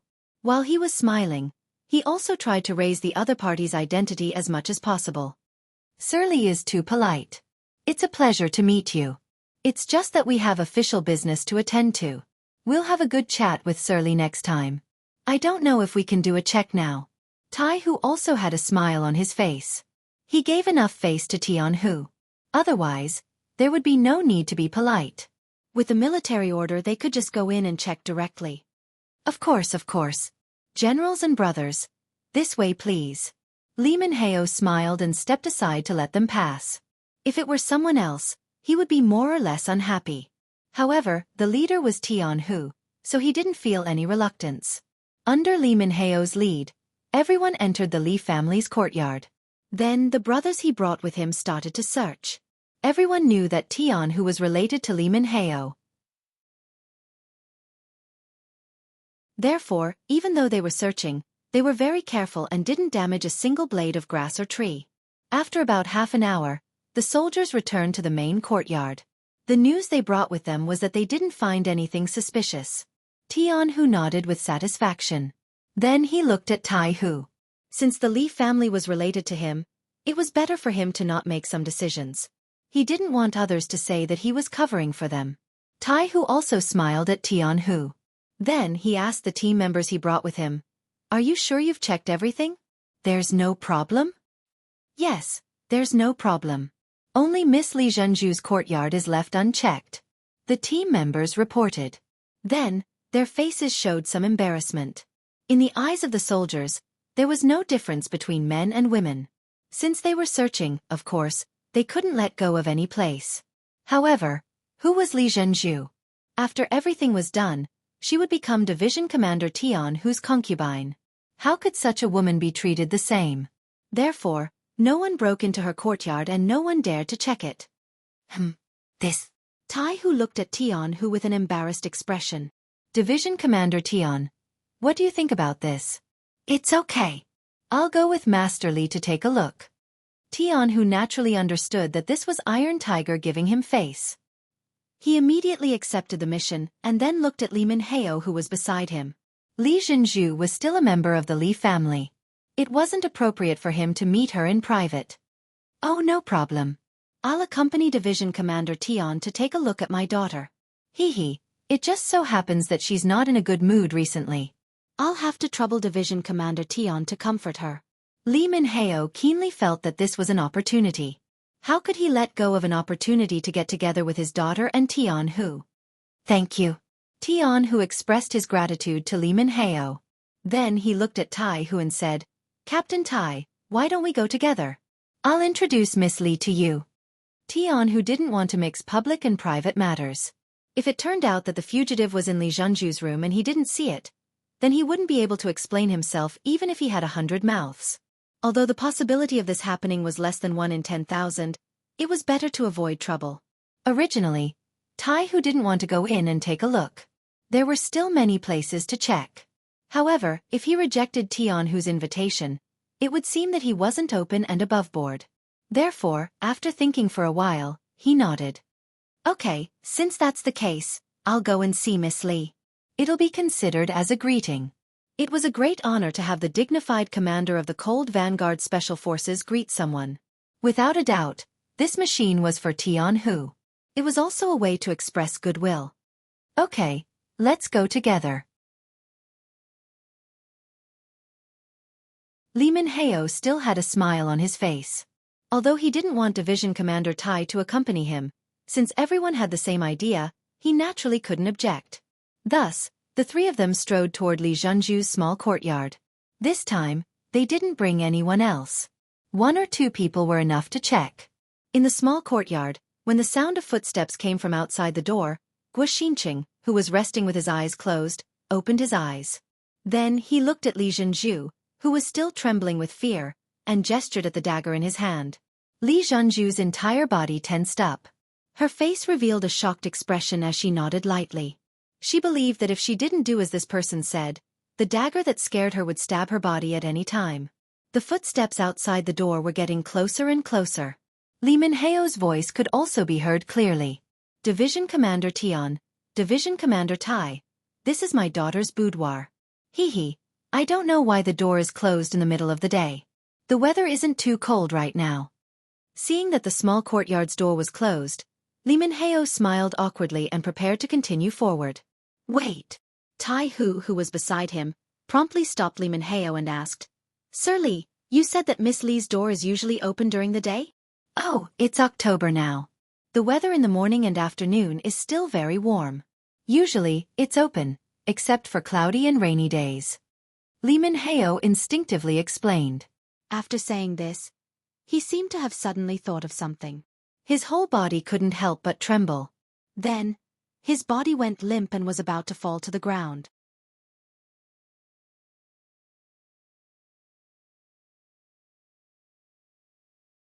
Chapter 948. Fortunately, Tianhu reacted quickly and reached out to steady him. Then he gently shook his head. "Captain Tai is just suspicious. Perhaps there is no problem." "Good. It's best if there is no problem." Li Minhao quickly returned to normal. After all, he had led soldiers before and had some courage. However, it was because this matter involved his daughter. Coincidentally, His daughter was the hope of the Li family. This caused him to lose his composure. At this time, Jianghu had already turned his head and looked at Tai Hu. Captain Tai, are you sure there is a problem here? I'm not sure, but we have to guard against abnormalities. How about this? We will stand on the left and right of the door and wait for official Li to open the door. Then we will rush in. However, I don't know if Teacher Tian will have any problems with this kind of close combat. At this time, Tai Hu had no time to call his team members outside. If he left now and the person he was looking for was really in the room, he would definitely be alerted. Therefore, the next step would depend on him and Tianhu. I have no problem with close combat. Tianhu nodded. He was not originally a cavalryman. He only learned it later, so close combat was not a problem for him. Good. Then we will need official Li's cooperation. Don't worry, Teacher Tian and I are here, so there won't be any problems. In a while, you just need to act like normal. Tai Hu saw that Tianhu was so confident and his heart was set. Then, his gaze fell on Li Minheo. In this short time, Li Minheo had also returned to normal. This matter involved the safety of his daughter and the future hope of the Li family. He also had to calm down. Okay, I know what to do. Don't worry. After the three of them had a preliminary understanding, they returned to the boudoir. In the room, Xianxia was listening attentively to something. Just a moment ago, there was no sound outside, which made him suspicious. Now the sound outside was heard again, and it was Li Minheo's voice. Hee, this is my daughter's room. She usually likes to be quiet, so the mansion actually gave her such a courtyard. Now that the door is closed, she must be afraid that she is not feeling well. Let me ask her. In his words, Li Minheo had already revealed his identity. Xianxia, who was in the room, did not doubt him. Instead, he looked at Li Jianghu, who could not stop her nervousness, and said, "It should be your father. Tell her that she is sick and has already laid down. When she gets better, she will go and pay her respects." Yes. Li Jianghu didn't dare to question him, so she nodded in response. Then she raised her head, suppressed her fear and said aloud, "Father, your daughter is unwell and has already fallen asleep. How about this? When I'm better, I'll pay my respects to you." "Oh, where is my daughter feeling unwell? She was fine when we had breakfast this morning." The voice outside the door was getting closer and closer. Then, before Xianxia could teach Li Jianghu what to say, the door had been pushed open from the outside, and a ray of sunlight naturally shone in. It was also at this time that the door suddenly opened, and two figures flew in from the left and right. One of them fell in front of Xianxia, who was holding a dagger. The sudden change caught Xianxia off guard. He only thought that the person who came was the owner of this place, and only brought 2 servants. He didn't think that the person who came was so skilled and moved so quickly. In a hurry, he instinctively dodged the attack and stabbed the dagger at Li Jianghu's body. The dagger stabbed out and went straight to Li Jianghu's waist.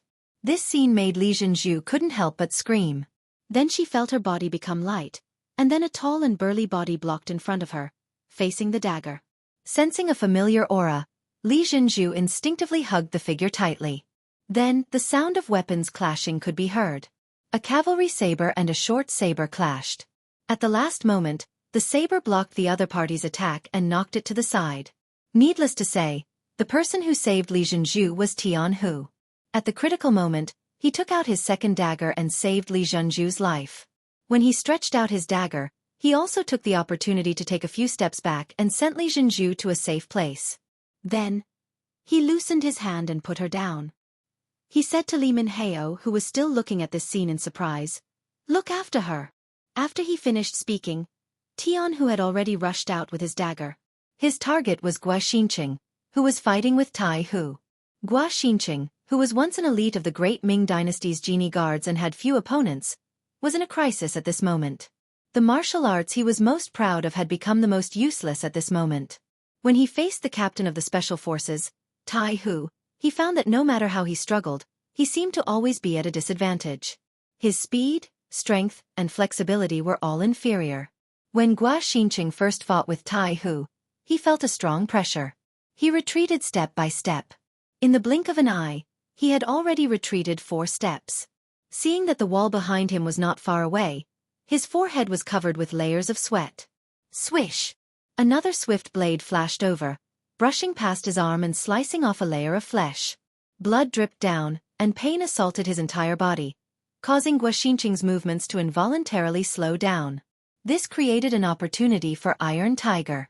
Taking advantage of the moment when Xianxia's retreating speed slowed down, Iron Tiger swept Xianxia to the ground with a long leg sweep. When his body fell to the ground, Xianxia instinctively wanted to jump up like a carp or a sparrow hawk. However, an extremely sharp thin knife was already placed on his neck. He had a feeling that if he dared to move again, his head would definitely be separated from his body. Xianxia was captured alive. Facing the joint attack of Tai Hu and Tian Hu, no one in the 5-star army could defeat them except for Yang Chendong. After Tai Hu removed Xianxia's chin to prevent him from biting his tongue, he carried Xianxia as if he was carrying a chicken. He smiled and turned around to leave. He had a feeling that this person's identity was definitely not simple. Perhaps he could get more details from him. Tian Hu did not leave immediately. Seeing that Li Zhenju was frightened, he wanted to stay and comfort her. Don't worry, the bad guy has been caught. No one will threaten you in the future. It was just a dream just now. Okay. Li Zhenju, who had calmed down, temporarily forgot her fear. She looked at Tian Hu and asked, "You didn't kill Han Chong, right?" "Of course not. Xianxia must have something to do with that person just now. You can rest assured that with the 6th young master here, it won't take long for the truth to come out." Tian Hu showed a rare smile. Not only him, but probably all the people in Xianxia thought of Yang Chendong as an omnipotent existence. The so-called conspiracy in front of the 6th young master could only be seen through. Xianxia was captured, and so was Li Qingsong. When the two were taken to the dungeon in Seoul, the captured assassins quickly identified the two as their leaders. In this regard, the two had no intention to refute. They not only admitted it frankly, but also revealed their hidden identities. They only asked for a quick death. Tai Hu, who was in charge of the interrogation, came to the palace after getting the confession. After seeing Yang Chendong, he gave a detailed report. Yang Chendong listened quietly, but after Tai Hu finished, he shook his head. "They said they were sent by Yingzong to deal with me?" "Yes. As for their identities, we have already sent a report to the headquarters of the Security Bureau. The Beiming Security Bureau branch will soon send a report to us. At that time, everything will come to light." Tai Hu revealed a naive expression as he spoke. Everything seemed reasonable, and their identities shouldn't be fake. However, Yang Chendong still felt that there was something fishy about this matter. Ever since he was almost assassinated in Beiming's capital, he ordered the southern Ming merchants to adjust the price of goods. Because of this matter, all of the southern Ming merchants were very dissatisfied. Of course, they didn't dare to do anything to Yang Chendong, the god of wealth. Therefore, they quickly targeted the southern Ming Imperial court. Because of this matter, the southern Ming Empire had already sent people several times to express goodwill and apologize. They expressed that the previous matter was a misunderstanding and hoped to have a good talk with the 5-star army. After all, Yang Chendong was still the great Ming Empire's loyal duke, so he couldn't be considered an outsider. However, Yang Chendong didn't have any intention of forgiving them. Under such circumstances, how could the southern Ming Empire still send people to deal with him? Even if they wanted to deal with him, they should have found an opportunity to kill him in one blow. Even if they succeeded, they would only anger him. What good would that do for the southern Ming Empire? He couldn't figure it out. Yang Chendong had a feeling that there must be a secret behind this unrewarding matter. Looking at Tai Hu, Yang Chendong said in a gentle tone, "Captain Tai, you must have worked hard. How about this? Let's leave the interrogation of Xianxia and Li Qingsong to Beta Persei. 6th young master, you don't trust us?" Tai Hu frowned and there was a hint of urgency in his voice. "It's not that I don't trust you. It's just that I have some thoughts. I always thought that things wouldn't be so simple. How about this? Let's continue the interrogation. You guys will be the assistants and Beta Persei will be the leader. You guys should also learn from his methods." Yang Chendong didn't want to dampen the enthusiasm of Tai Hu and the others, so he said this. I say, old Tai, you guys are very good at carrying out special missions. However, when it comes to interrogations, You guys are still too inexperienced. Haha. Let me teach you guys this time, Second Yang, who was standing beside them, said casually. He had learned a lot about interrogation skills from Yang Chendong. Now that he had the chance to show them, he was naturally proud. Beta Persei, who had received the order, went to the dungeon and called Guo Xinqing and Li Qingsong together. Listen, you two. You didn't tell the truth before, so give us a chance now. Otherwise, I'm afraid you'll be begging me to tell you. There was no torture, only persuasion. Tai Hu and the others, who were ready to learn, widened their eyes. If the other party could answer the questions just by talking nicely, wouldn't that be too ridiculous?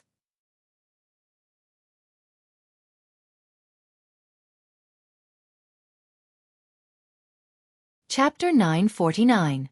Fortunately, Guo Xinqing and Li Qingsong did not have the slightest intention of changing their words in the face of the grinning Beta Persei.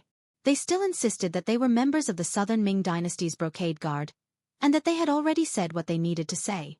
If they did not believe it, they could check it out. Well, you're refusing a toast only to be forced to drink a forfeit, hee. Come on, bring them to 2 separate rooms. I want to see how hard their bones are. The smile on Beta Persei's face began to fade, and his voice became much colder. The 2 men were turned on and off separately. Beta Persei still had no intention of torturing them. He just asked people to keep an eye on the 2 men at all times, and then he kept hitting the gong to give them the greatest auditory stimulation. He also instructed that the gong should not stop until the other party was ready to speak again. Every quarter of an hour, a different person would strike the bell. Such a simple arrangement fell into Tai Hu's eyes. He asked with a puzzled expression, "Is that all? You'll know if it works or not when you try it." Beta Persei laughed and turned to leave. It seemed that torture was not necessary, but this kind of visual stimulation was fatal. Perhaps the 2 men could bear it for a short period of time, but after a long time, they would not even be able to sleep. It would not take long for them to have a psychological breakdown. When that time came, they would not dare to lie. The case of Han Chong's murder was closed. The matter was done by the Southern Ming Dynasty. Guo Xinqing, Li Qingsong, and the others' complaints were posted at the entrance of the North Korean provincial government. As the provincial governor, Zhang Yi, in order to appease Han Chong's father, Han Zhao, he specially hired him to work in the new government and gave him a certain amount of power. Politics was not about fighting and killing. The beauty of politics was in compromise. Han Zhao was arranged to work in the new government. This was a signal that the 5-star army would not exclude the local forces of North Korea. As long as they made contributions, they would receive corresponding rewards. With this move, in addition to Yeshin's hiring of more than a dozen North Korean officials, stabilizing food prices, redistributing land, allowing more people to have their own land, opening trade routes, preparing to build factories, starting to recruit workers, and a series of other policies, the situation in North Korea became stable again. At this moment, Luan Xiaoyu stood up again and added fuel to the fire. She took out more than 40 marriage applications and completed the initial marriage of the 5-star army officers, cadres, and the local forces of North Korea. With each marriage, the situation became more stable. In the palace, after Governor Zhang Yi reported his work, he listened to Yang Chendong's instructions. Governor Zhang, distributing land and opening trade routes are only one aspect of it. You have to find the most suitable path according to your own characteristics. For example, North Korea is surrounded by the sea on 3 sides. This is a major characteristic. You should think of something to do with the sea. You are also an old man from Kaegung City. You should know about the canned food factory there. You can think of a way to ask your old mayor to think of a way to borrow some elites to build a factory in North Korea. As long as you have your own factory, there will be a way to sell your products. That is the same as having the freshest bloodline. Only then will you be able to ensure that North Korea's finances will not be affected. This way you will be able to calm the people and create enough wealth to do what you want to do. Yes. 6th young master is right. This official will immediately contact the mayor and ask him to support us no matter what. Zhang Yi nodded repeatedly. His eyes were filled with excitement. And the canned fish factory can be built.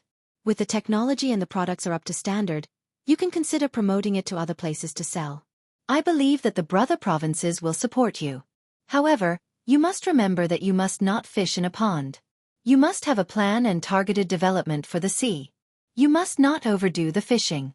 When the time is right, you can also consider artificially getting some fish seedlings and scattering them into the sea. Otherwise, our generation will be able to eat the capital, but the future generations will suffer. Also, you must think of a way to deal with the sewage from the factory in advance. You must ensure that the water quality of the sea is not a problem. Yang Chendong brought out some of the development experiences of the future one by one. There was no such thing as industrial pollution in the current world, but if it was not protected, it was only a matter of time before the destruction of nature occurred. Since he could make the decision, of course, he had to shake off some of the defensive measures in advance. Xianxia's small notebook was full of things.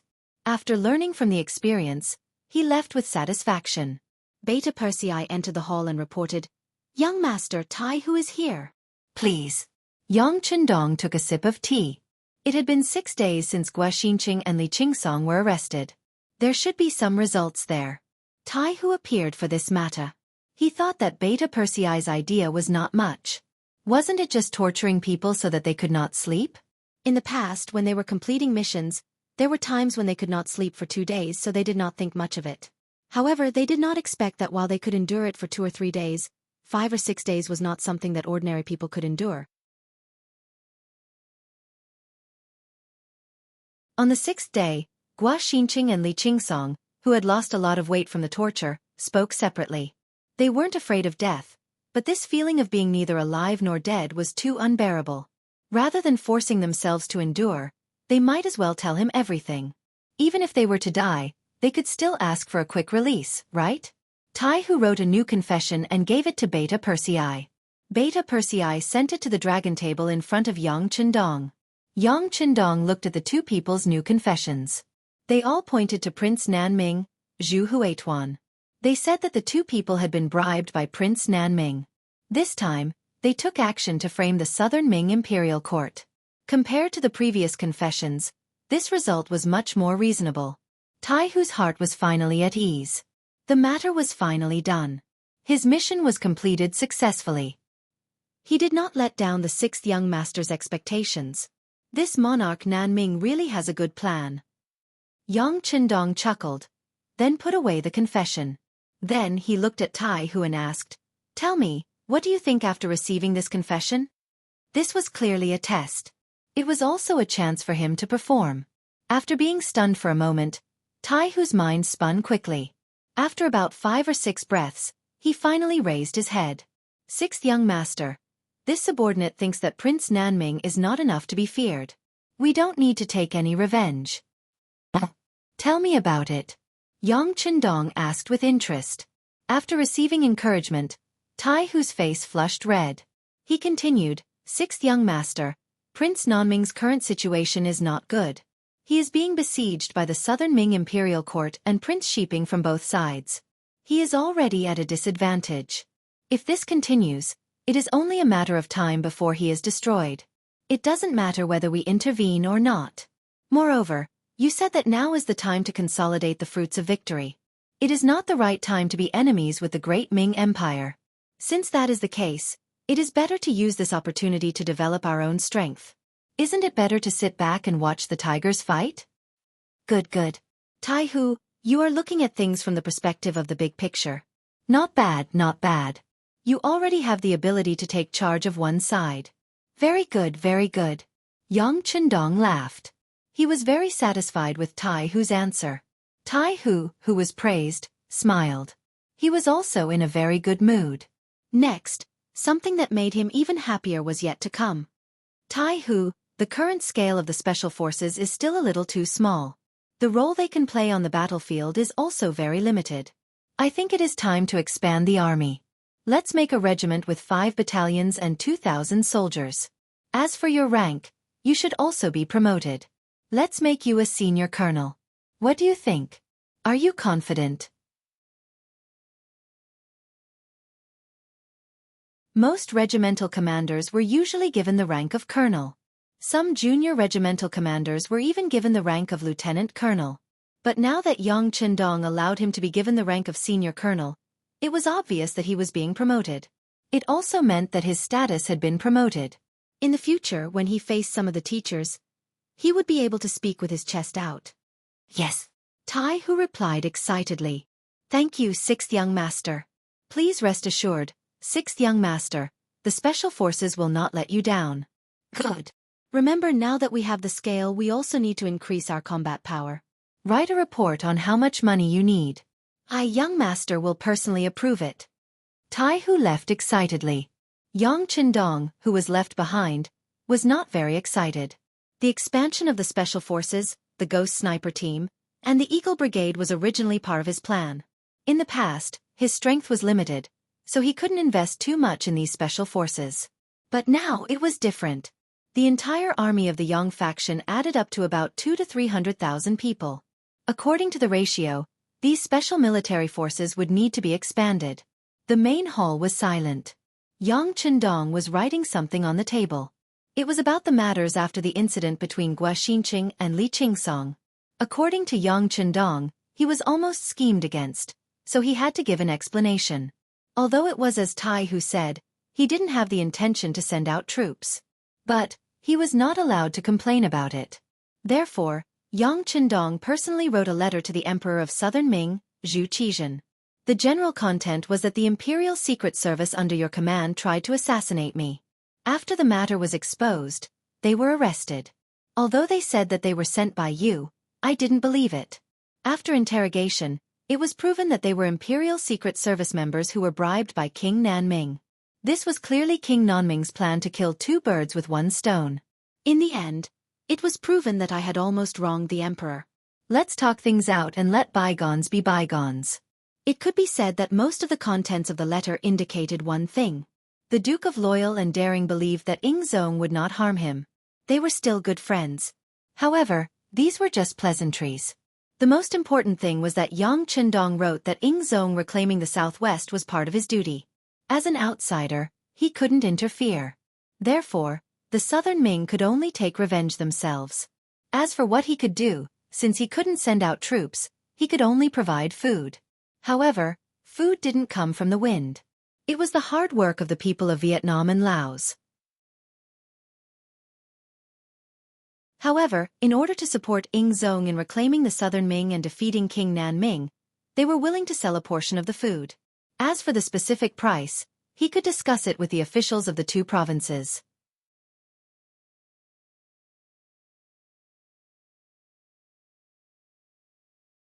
Chapter 950. In the end, the key point of this letter was to sell grain. After Laos and Vietnam became Xianxia's territory, the land was redistributed to the people. Because of the loans provided by Xianxia's bank, many people had their own fields and cattle. With the help of chickens and eggs, coupled with good weather, the grain production for more than 2 years had risen steadily. Now, not only were some granaries full of grain, but the second season's harvest was also about to arrive. The governor of Laos province, Luan Shaochen, and the governor of Vietnam province, Song Zhe, sent a telegram to ask if they could sell some of the excess grain in exchange for money, and at the same time, stimulate the enthusiasm of the people to farm. Previously, King Nanming's forces and the Southern Ming Imperial Court had sent people to contact the two provinces, mainly to discuss the issue of buying grain. Unlike Xianxia, these two forces were vigorously sending out military equipment. In addition, no one knew when the war would start. Even if there were grain fields, no one was willing to plant them. Over time, the grain problem began to give them a headache. After knowing that Xianxia's provinces had grain, they wanted to buy some back in case of a rainy day. However, Yang Qindong did not agree at that time. After all, the grain from these two provinces was used to supply the grasslands. But now, North Korea had become Xianxia's territory. It was also a large agricultural country. With a geographical advantage, they could buy grain from the grasslands in the future. This reduced the pressure on Vietnam and Laos, and the matter of selling grain finally slowed down. After the letter was finished, Yang Qindong personally sealed it after checking it. Then, he called Beta Persei and asked someone to send the letter to Emperor Ingzong. Only then did Yang Qindong let out a long sigh. At the same time, he leaned back on the throne and narrowed his eyes. In the eyes of others, he was preparing to sell grain because he had a lot of grain. However, only he knew that he had a deeper and bigger plan, which was to strengthen the trust of the Southern Ming Empire. In order to meet this requirement, Yang Chendong was not prepared to sell grain at a high price. As long as the people and the government could make money, they would be satisfied. Looking at the southern Ming Empire, once they realized that the amount of money used to buy grain was not high, and it was even more cost-effective than if they planted their own grain, they would naturally reduce the amount of grain they planted. Like this, if there was a day when he and the southern Ming Empire turned the tables, he would only need to cut off the grain export chess piece to throw the southern Ming Empire into chaos, and the opportunity would naturally present itself. Great Ming, although I admire your backbone and courage, but the weak are prey to the strong. Facts have already proven that you are heading towards decline. Since this is the case, for the sake of the Han people, I will replace you. Yang Chendong muttered in his heart as he slowly closed his eyes and breathed evenly. In the 10th month of 1454 AD, Korea became another province under Xianxia's control. This vassal state of the Great Ming Dynasty no longer needed to look up to the Great Ming Dynasty. Regarding this, there were many different voices in Bai Ming's court, and there were many curses. While Dai Zong and Zhu Qiyu were having a headache, Yang Chendong helped them in their hour of need. At the price of 120 taels of silver per warhorse, he loaned 50,000 warhorses to Bai Ming, which was 6 million taels of silver. Adding on the 5 million taels of silver that he had previously loaned them, the total was 11 million taels of silver. As the saying goes, money is king. After these 50,000 warhorses were sent from Shur City to Talu City, the different voices in Bai Ming's court quickly disappeared. With these warhorses, Bai Ming finally made a decision. After the new year, they would send troops to the grasslands and eliminate the threat of the Wara in the west. Although there were still 3 months because they were using too many troops, and because this was the first time Bai Ming's Dai Zong Zhu Qiyu had taken the initiative to go to war, the momentum was great, and the preparation time was naturally very long. According to the information sent by the intelligence department in Bai Ming's capital, this time Bai Ming would attack the Wara from 2 different directions. The first legion was led by Yang Hong, with a total of 200,000 troops, of which 50,000 cavalry and 150,000 infantry, including 10,000 firearms units and 100 cannons, heading towards the Hatao region from Datong Prefecture. The second regiment was led by the Xian Mansion's chief soldier Shi Wanshan, with a total of 200,000 troops, of which 50,000 were cavalry and 150,000 infantry, including 10,000 firearms and 100 cannons, advancing from Sanber to Jingzhou in the Shaojing region. After the Tumu Castle incident, the Great Ming Dynasty was divided into north and south. Bai Ming and southern Ming finally revealed their fangs, each looking for their own goal, and started to prove their existence and realize their so-called great ambitions. At the beginning of December 1454 AD, Lang Feng and Wu Shang, who had lost contact for 2 years, finally sent back news. The political commissar of the 3 divisions, Chan Bo, personally returned to the grassland Shurching.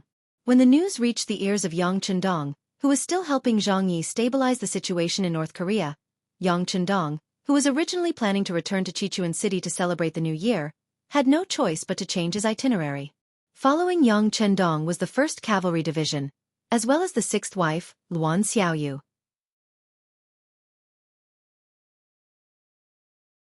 It was worth mentioning that Luan Xiaoyu was finally eaten by Yang Chendong.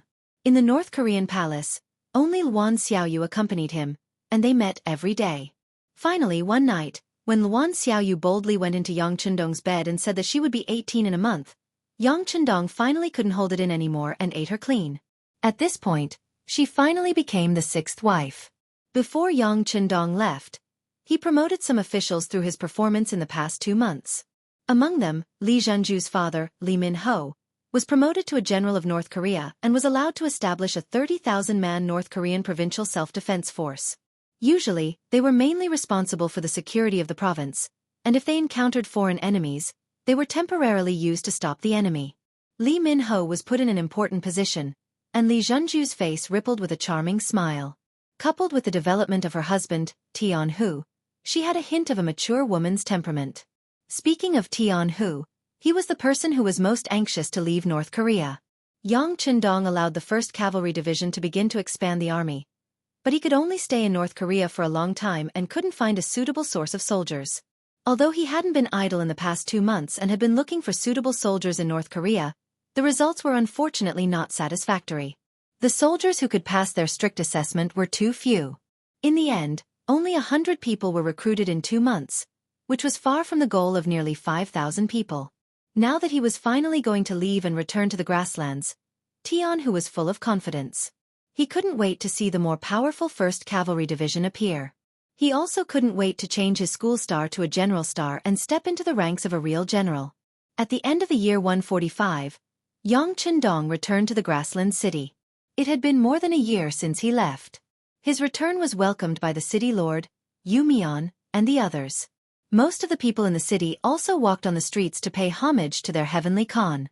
Luan Xiaoyu accompanied Yang Qindong by his side and looked at the people of the grassland kneeling on both sides of the street. She felt honored and happy, and the smile on her face never stopped. This was her man, the most powerful man in the world. Among the welcoming crowd, Yang Qindong saw Chen Bo, the political commissar of the 3rd Division Lang Army, whom he hadn't seen for 2 years. Half an hour later, in the Yang mansion of the First City, the two sat together and listened to the recent reports of the 3 divisions of the Cold Front Army. 6th Young Master, we know for sure that the Golden Horde has changed its name to the Great Horde after splitting into several khanates. 6th Young Master, after our army set out, we encountered heavy snow. Relying on the compass, we climbed over some snow mountains and walked across some plains. Then, we encountered the patrolling cavalry of the Great Horde. After quickly defeating them, we followed their lead and found many tall and fair-skinned people of the Guros tribe. We learned many things from them. The most important thing was that under the oppression of the Golden Horde for 200 years, they were extremely dissatisfied and were carrying out all kinds of resistance. Such things often happened in the Siberian grassland when the 3 divisions of the Cold Front Army entered. 6th Young Master, because our radio station was smashed on the way, it couldn't be used normally. Without asking for permission, Commander Wu Shang and I privately decided to support the Guros in the Siberian region to resist the invasion of the Great Horde, and it was quite effective. Because of our bravery in battle, strict military discipline, and fair rewards and punishments, our army has now expanded to more than 30,000 people. After the 3 divisions of the Cold Front Army, we formed the 1st Division, the 2nd Division, and the 3rd Division. Each division has about 8,000 people. Also, the Jurchen Cavalry Division has expanded from the original 3,000 to the current 8,000. The news entered Yang Qindong's ears and he quickly digested it. The Siberian grassland that Chen Bo mentioned was the future Siberian Khaganate. It effectively blocked the declining Great Horde and the rising Russian Empire in the northwest of the Great Ming Dynasty. The north of the Great Ming Dynasty was now the north of the current Liaodong, the northeast of China, including the Russian Far East. In ancient times, no one in the Central Plains dynasty had worked hard to develop such a place. At most, they would declare their sovereignty. After all, the climate here was bad, and it was quite difficult to develop with the production conditions of the time. Therefore, the people who lived here were all fishermen and hunters.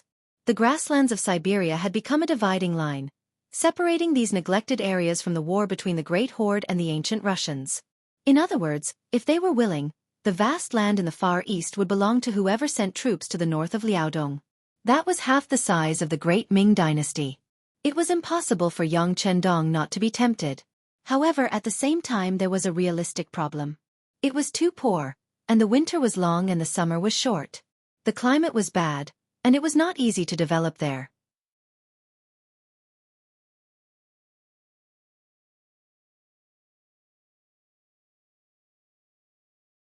Chapter 951. Even if it's not easy, I still have to do it. Yang Qindong quickly made up his mind.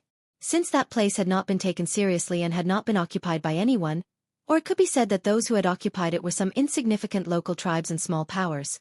If he did not go and take it, wouldn't he be letting down such a good opportunity that had fallen from the heavens?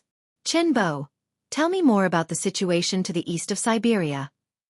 With an idea in his mind, Yang Qindong wanted to know more. Unfortunately, Chen Bo couldn't say much after that. Obviously, his focus wasn't on that piece of land. After all, it was vast and sparsely populated. It was mountainous and swampy. Especially when the weather was cold and the time of winter was too long. It really didn't attract people's interest. However, Chen Bo was very smart. He seemed to have understood Yang Qindong's intention in an instant. 6th Young Master, do you want to occupy that place? Yes, I do have such an idea. Chen Bo was one of his confidants, so Yang Qindong did not hide it and nodded. This. When Chen Bo heard this, he immediately looked like he wanted to say something but hesitated. Just say what you want to say. There are no outsiders here. Yang Chendong said encouragingly. Yes. Chen Bo nodded, then stood up from the chair, stood in a standard military posture, and said, Sixth young master, this subordinate thinks that the eastern part of the Siberian prairie is of no value now, and the climate there is very bad. If we enter without sufficient preparation, it is likely to consume a lot of manpower, material, and financial resources. It may even be a huge pit that may take a long time to fill. Since that is the case, it is better to stabilize the Siberian prairie and guard it, not letting anyone invade at all. Then, with this as the starting point, we can develop eastward bit by bit in an orderly manner. After saying that, Chen Bo didn't even have the courage to look at Yang Chendong. Now, the sixth young master was no longer the sixth young master, who only had a few thousand subordinates. Instead, he was a king with hundreds of thousands of soldiers and millions of people.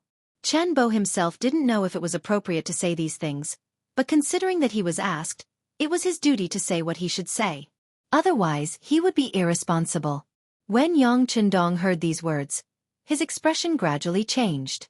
He suddenly realized that he had been too impatient. He had only wanted to occupy the land, but he had not thought about whether reality would allow him to do so or what kind of price he would have to pay. Perhaps the wish in his heart was too grand, so he had to race against time because he was not sure if his successor would continue on his path if his dream was not fulfilled after he was gone. Also, his life had been a little too smooth recently, which made him forget himself. That's right, the Far East was indeed not suitable to send a large army into. It was not for any other reason, but because the weather was bad and the roads were difficult to travel. Without any foundation and preparation, it would be a huge project to develop there again. It was very likely that it would end up like what Chen Bo said. In the end, it would take a lot of manpower, financial, and material resources, and the final result would be far less than the cost. I was too impatient, Chen Bo. Thank you for your reminder. Yang Chendong, who had come back to his senses, very rationally gave up on the idea of migrating to the Far East. Chen Bo originally thought that his bluntness would make the sixth young master unhappy. If that was the case, his future path would be equivalent to reaching the end. However, he did not expect that not only was Yang Chendong not angry, but he even took the initiative to apologize to him. For a moment, he was shocked. He quickly waved his hand and said, Sixth young master, don't scare me. I'm a coward. Haha, you're a coward? There aren't many people like you who dare to speak so bluntly in front of me. However, I like it. If you have a problem, you should raise it.